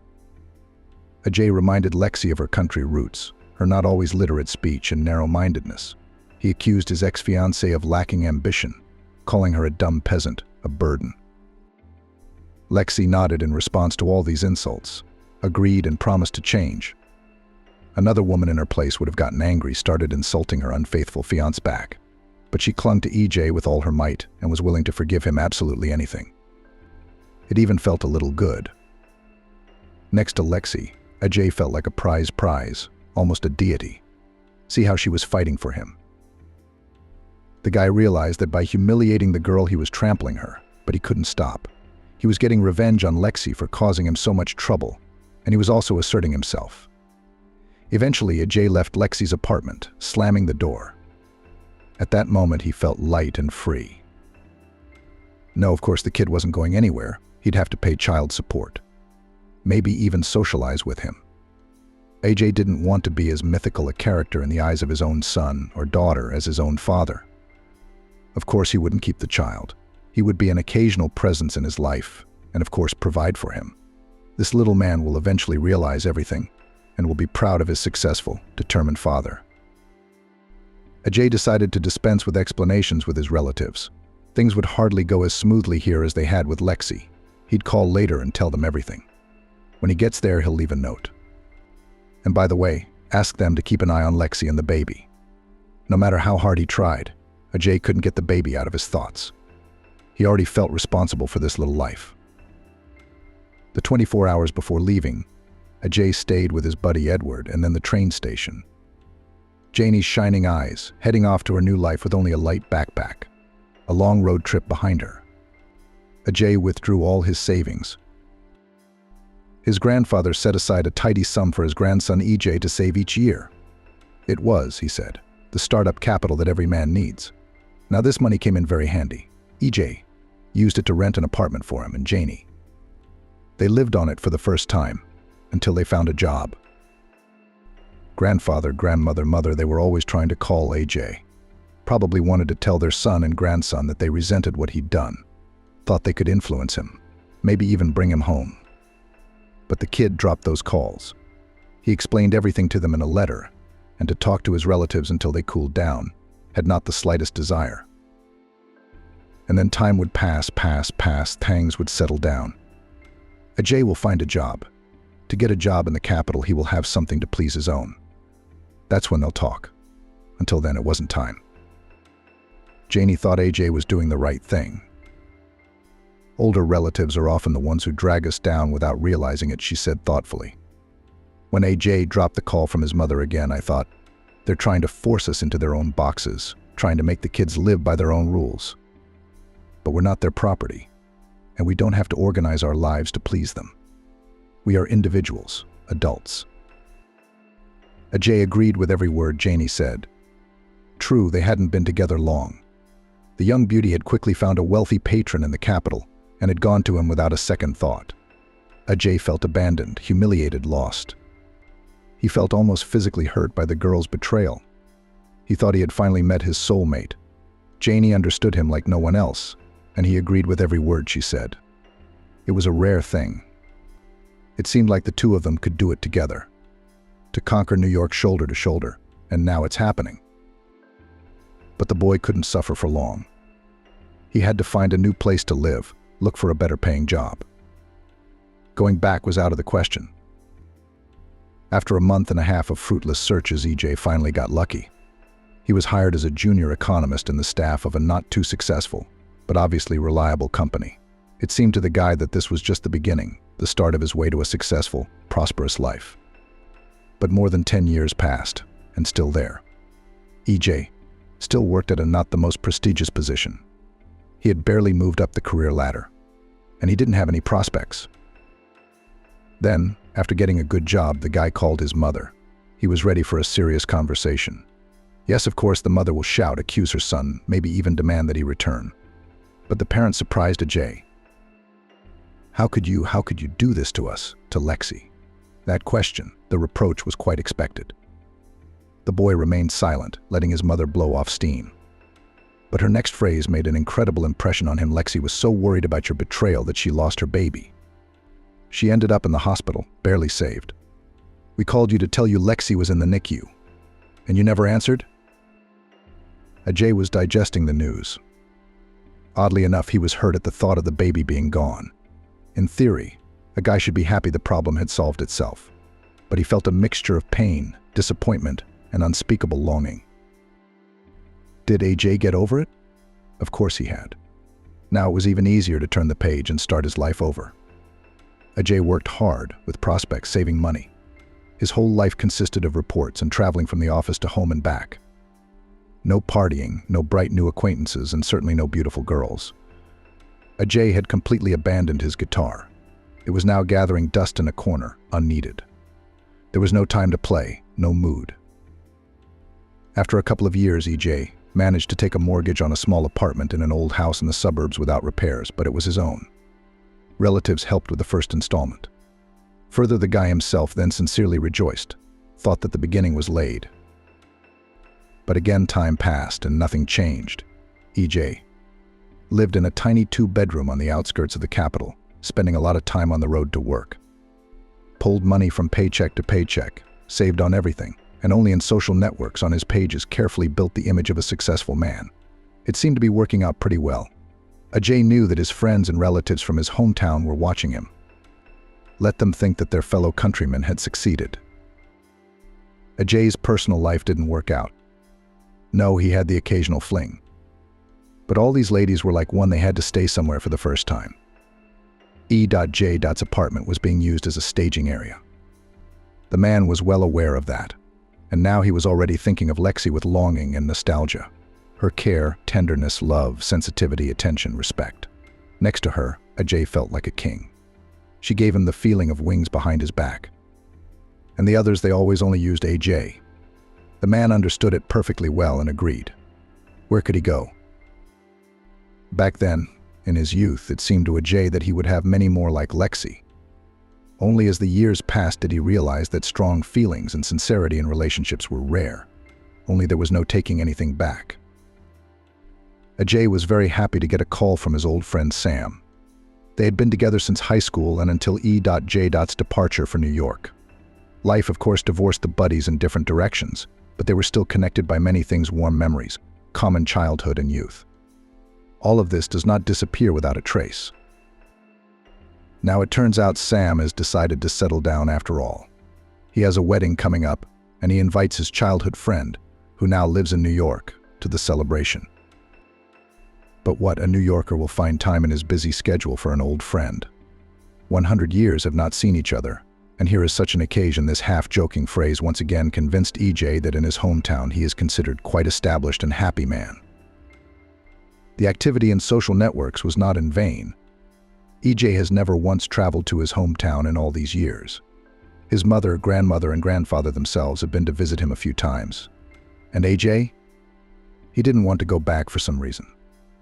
But now the man suddenly felt that he was ready to see his small homeland again, to meet old friends for whom he is a successful economist from New York, to walk along the streets familiar from his childhood, to visit a rock bar, to feel himself not a gray loser. but the capital's successful guest who managed to build a career, to get out of the wilderness. It's so great, isn't it? Of course I will, Sam Ajay replied to his friend. Ajay arrived in his hometown in the late afternoon. He didn't take a cab. He decided to walk. Not much had changed here. Same dusty stretches of highway, same sidewalks, same lush greenery. Familiar streets, parks, squares. A strange feeling came over the man. He longed for his past self, young, full of plans and hopes. It seemed that he was not like all the others, ordinary.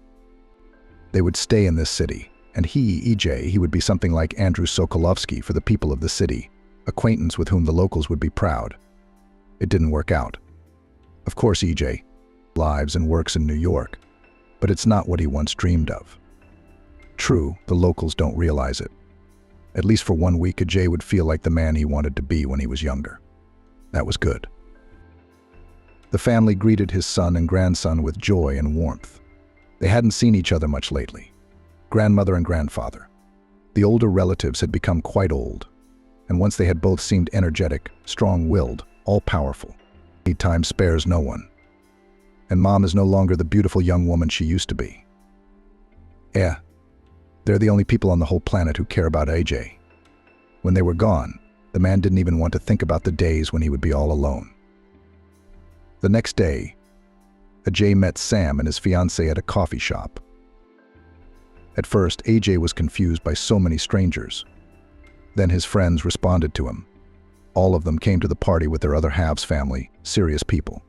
They all had children, jobs, apartments, cars. Looking at old friends, standing on the arm with their wives, EJ once again felt that his life was passing somehow aimlessly. Solemn wedding, obligatory promenade with a photographer to the memorable places of the city. Champagne was flowing. The guests cheered, laughed, and showered the newlyweds with compliments. Edward and Nayli really looked great, beautiful, in love, happy. Then it was the restaurant's turn. Ajay was relaxed by then, getting to know everyone he didn't know. The guests treated him warmly and friendly, asked about New York, spoke respectfully about EJ's career. Everything was exactly as he had imagined. At the restaurant, the dressed-up crowd was already waiting for the toastmaster, a cheerful, smiling fellow. A new batch of guests had gathered on the porch. It was here that EJ got a surprise he hadn't expected. Among the crowd of newcomers, he saw Lexi. At first, the man couldn't believe his eyes. He thought it was just a dream. But why would she be here at all? Lexi had changed, of course, but not so much that Ajay didn't recognize her. Still the same huge turquoise eyes, long, slightly wavy hair. Slender, touching, almost transparent. Only now there was a confidence in Lexi's gaze that made her face even more attractive. Lexi was wearing a flowing dress of a marvelous emerald hue that went so well with her eyes. Her hair was nicely pinned up, revealing her beautiful face, and it spread over her graceful shoulders. She looked much younger than women her age and radiated warmth and energy. Ajay could feel it even from a distance. Is that Lexi? Ajay turned to Kaylin standing next to her. What is she doing here? Lexi? Edward invited her, Edward answered. Ajay grinned. Kaylin wasn't helping him much. Lexi noticed him at that moment too. Their eyes met, and Lexi smiled. That beaming smile of hers had a strange effect on Ajay. Ajay didn't even immediately remember what a beautiful, radiant, warm smile Lexi had, illuminating her face with some special light. On the one hand, she charmed him. But on the other hand, the man felt anger rising in his soul. Yes, he was angry at Lexi. For some reason, she was the one he suddenly assigned blame for his life not working out too well. Lexi had been just a clingy girl back then, years ago, annoying and demanding of his attention, unwilling to give him freedom. She was the one who had made him run away to New York when he wasn't quite ready for it. It's all her fault. And now Ajay is forced to live a miserable existence. And Lexi showed up at the wedding so beautiful, clearly successful, confident, and smiling at him now with a sense of superiority. Ajay nodded dryly at Lexi and hurried off into the crowd. But now the celebration was no longer as enjoyable as before. Ajay watched from his seat as Lexi cheered. She talked easily with the guests. Many knew her. She laughed. She danced. Lexi was being asked to dance by the men. The young lady was clearly a success, which is not surprising. But strangely enough, she showed up to the wedding alone. Colin said Edward invited her. Why would she do that? Was it because of him, Ajay? Lexi was clearly enjoying herself, and everything seemed to be going well for her. Her jewelry seemed to be modest, inconspicuous earrings and a thin necklace. But Ajay was well aware of how much it cost a fortune. As were Lexi's shoes from a decidedly not budget brand. Ajay recognized the signature red soles. Lexi didn't look like she lived in her town at all. She looked modest, yet expensive and sophisticated. The local ladies were old-fashioned, preferring to shine at events like weddings, bright makeup, flashy clothes, flashy hairstyles. Lexi stood out to them. And for some reason that pissed Ajay off. He felt like Lexi was looking at everyone with superiority, including himself. Ajay wanted to bring Lexi down to earth, to show her who she really was, a country girl. A former waitress he'd left years ago because he didn't want to commit to a country girl. She shouldn't be acting like a queen here. Ajay is the capital's guest at this wedding, not her. The man was waiting for the right opportunity. And now it presented itself.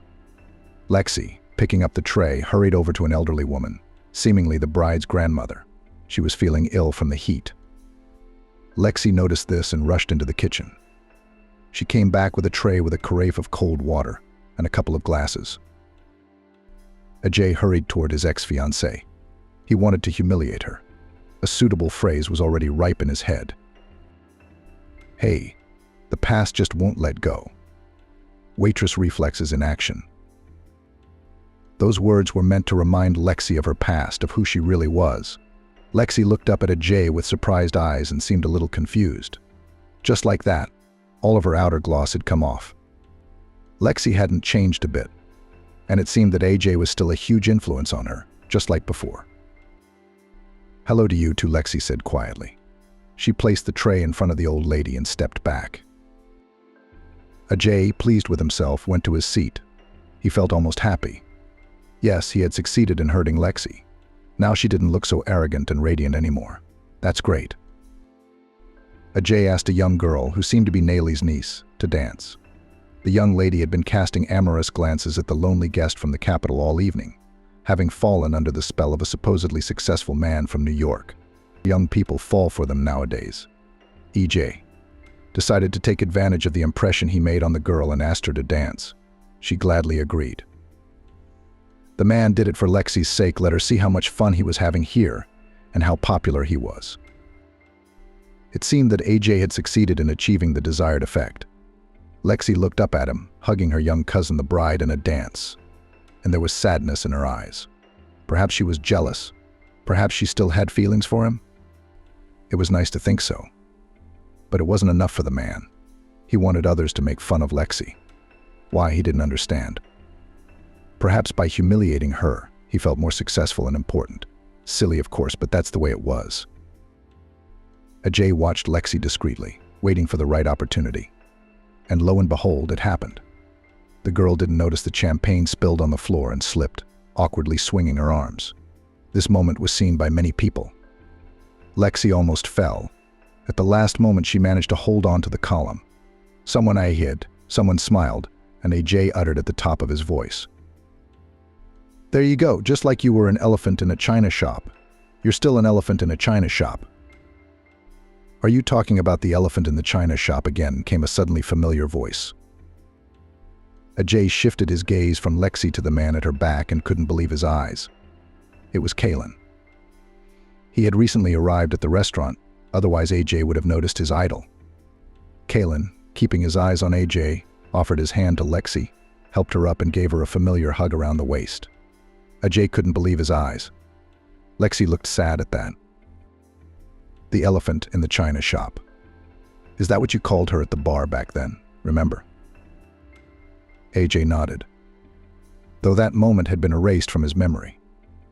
But since Kalen says so, it must have been. That phrase of yours is how my introduction to this beautiful girl began. Kalen smiled at Lexi. So thank you for that. But don't talk to her like that again, or you'll be dealing with me. Kalen seemed to be joking while saying that sentence, but his eyes were very serious. A stunned Ajay returned to his seat. His lady, his young cousin Nayli, sat down next to him and began to chatter something excitedly. But EJ was not concerned with her. He was looking at Kaylin, who was very gently supporting Lexi by the arm. A crowd immediately gathered around them, of course. Edward was there as well. Old acquaintances were drinking, cracking jokes, discussing something cheerfully. But AJ couldn't bring himself to join them, even though he really wanted to. He was too stunned, lost, confused. "I don't understand anything. What's even going on here?" he uttered at last. "Kaylin, what's he doing here? Isn't he a buddy of Edward's?" "Edward has known him since his youth. Kaylin is his idol," replied E.J.'s young companion, and she happily told everything she knew. It turned out that Kaylin, who has made a good career in New York, often visits his hometown. He has parents here who didn't want to leave their small homeland, and friends, of course. Kaylin kept in touch with Edward and his buddies all this time. They often met at the Rock Bar. AJ would have been in that hangout too if he hadn't left. Gradually, an almost friendly relationship developed between them all. Lexi? He met her at the same Rock Bar. The girls shared details. They say she was insulted by some guy right in front of Kaylin, and it was because of that he paid attention to her. He liked her immediately. Kaylin fell in love with her, even wrote songs for her. In my opinion, those songs he wrote for Lexi are the most beautiful. But I think she was in love with someone else at the time. Some unhappy love affair she had. That's how I would edit this text. Who can resist Kaylin? And this girl was hoping, expecting something from her old boyfriend. He'd done something bad to her, dumped her before the wedding, I think. And that's when she was in a terrible state. Nayli said Lexi was even in the hospital. I don't know what happened to her, but AJ knew. He knew why Lexi was in the hospital, because she was so distressed. She lost her baby, their baby, Edward and Nayli told me. Lexi didn't go back to work at the Rock Bar. She went to her family in the country. And Kaylin found her, got her address through some acquaintances and went. Kaylin himself. It's such an amazing story. I never would have believed it could happen. Don't believe in fairy tales after that. Yeah, it's a really unique story. For some reason, AJ was picturing it all very vividly. It was like watching a movie. Kaylin went to the Rock Bar every night, hoping to meet the waitress who charmed him. Of course, he learned all he could about Lexi from mutual acquaintances. Edward, Sergi, Andrew. All of them, of course, knew about AJ dumping Lexi before the wedding and moving to LA. The guys didn't judge. They understood their friend. Especially since he wasn't going to give up on the baby. They even supported him. Approved of this deed. Well, everyone can fall out of love, but dreams should come true, Andrew said in a deep voice when he found out AJ was leaving. Kaylin saved Lexi, pulled her out of the depths of despair. Been there for her during the most difficult time of her life. At first, Andrew came to her village every day. Every day, E.J.'s young companion exclaimed adorably.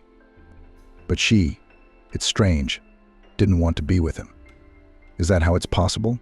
I can't imagine it. Such a man. And she must have loved that old one of hers, the one who left her on the eve of her wedding. But Kaylin kept visiting her. It's so romantic. So, of course, Lexi melted. And they've been together ever since. They got married? AJ saw once in the press about Kaylin's wedding, but there were no photos from the celebration online. And Andrew preferred to keep his private life private. AJ had no idea that Kaylin's wife was Lexi.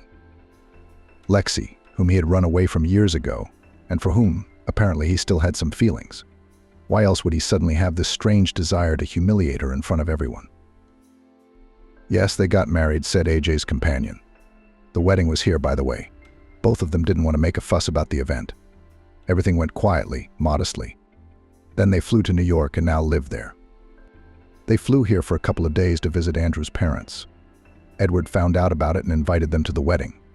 Pretty cool, huh? Lexi got here first. Kaylin had some urgent business to attend to, but here he is. Aren't they a great couple? AJ looked at Andrew and Lexi. They were sitting at the other end of the table surrounded by guests. Andrew had his arm gently around his spouse's shoulders, and she had her hand on his knee. Idle. They really looked like a harmonious couple and looked great together. Ajay suddenly realized that he was the one who wanted to hug Lexi and look into her eyes. He's the one who wants that woman's smile. He would never again meet someone who would love him so genuinely. Ajay had tried many times, but it was all wrong. He himself, with his own hands, destroyed his happiness years ago. And now his reality is this: he works for pennies, lives alone. No friends, no favorite woman by his side, no children. The man who was once his idol and whom EJ still sincerely admires, Kaylin, considers him a scoundrel. And quite rightly so, by the way. They have kids as if reading his mind. AJ's companion completed the picture of Lexi's current happy life. She had no idea that AJ was the abusive groom who had abandoned his bride before the wedding. Otherwise, it was unlikely she would have spoken to him in such a friendly manner. The boy and girl are twins, continued EJ's companion. I've seen them, they're so cute, like the babies in the commercials. Ajay felt like a lowlife. At first, he had wanted to make a splash with his acquaintances, to come here as a visitor from Los Angeles. Successful, more successful than his friends in Nashville. At least for a couple days, to feel like someone more important than he was. And wanting to humiliate Lexi was pathetic and ridiculous too. She was doing so well in her life that his attempts to ruin her mood seemed silly, to say the least. Ajay couldn't stand to be here anymore. The very atmosphere was weighing on him. The sight of happy faces, familiar faces from the past, made him sick to his stomach. It was not enough to start behaving inappropriately in front of everyone. Ajay felt close to smashing a plate on the floor, smashing a wall with his fist, or worse, crying. He was cut short by a cloud of all sorts of emotions. Ajay realized he had to leave silently, quickly, without saying goodbye to anyone. Kaylin himself was here. It was unlikely anyone would notice his disappearance now. The man got up and headed for the exit. Hurry, hurry, we must hurry. Hurry to get far away from here. It didn't matter where. It was not a matter of the first importance. And so AJ wandered through the night streets of Nashville. He's already gotten a decent distance from the restaurant. His feet carry him toward downtown. The man passed a rock bar. No, he had no desire to return to that place. He left behind the public garden where he spent so much time with his friends. Bypassed the amusement park. He had many memories with each of these places, mostly happy and pleasant ones. He didn't want to go home. His mom, grandfather, and grandmother would be there. They'd start asking Ajay about what happened, worrying. No, it's better to be outside alone.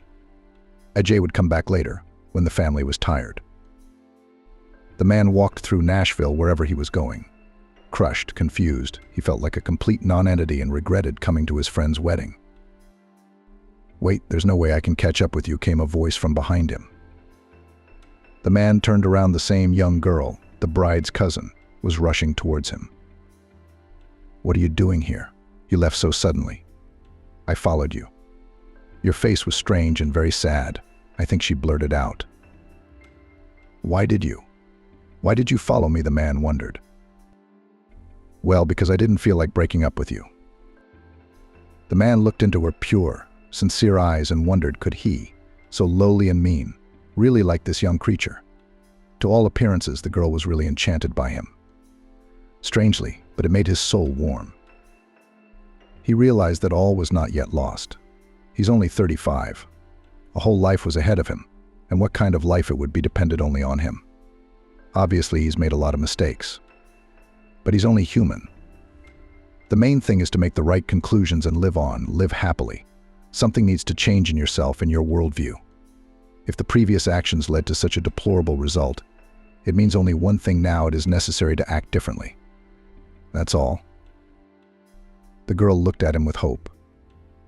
In her eyes he saw admiration. No, the man was not going to take advantage of the young beauty's naivety. Right now he would just walk her to the restaurant, and there was no telling what might happen to a young girl on the street at night. He'll say something encouraging and wise to her goodbye. He's an adult, after all, and will leave this town. He's got a long way to go to work out his mistakes. But it's going to work out, it's going to work out, it's going to work out.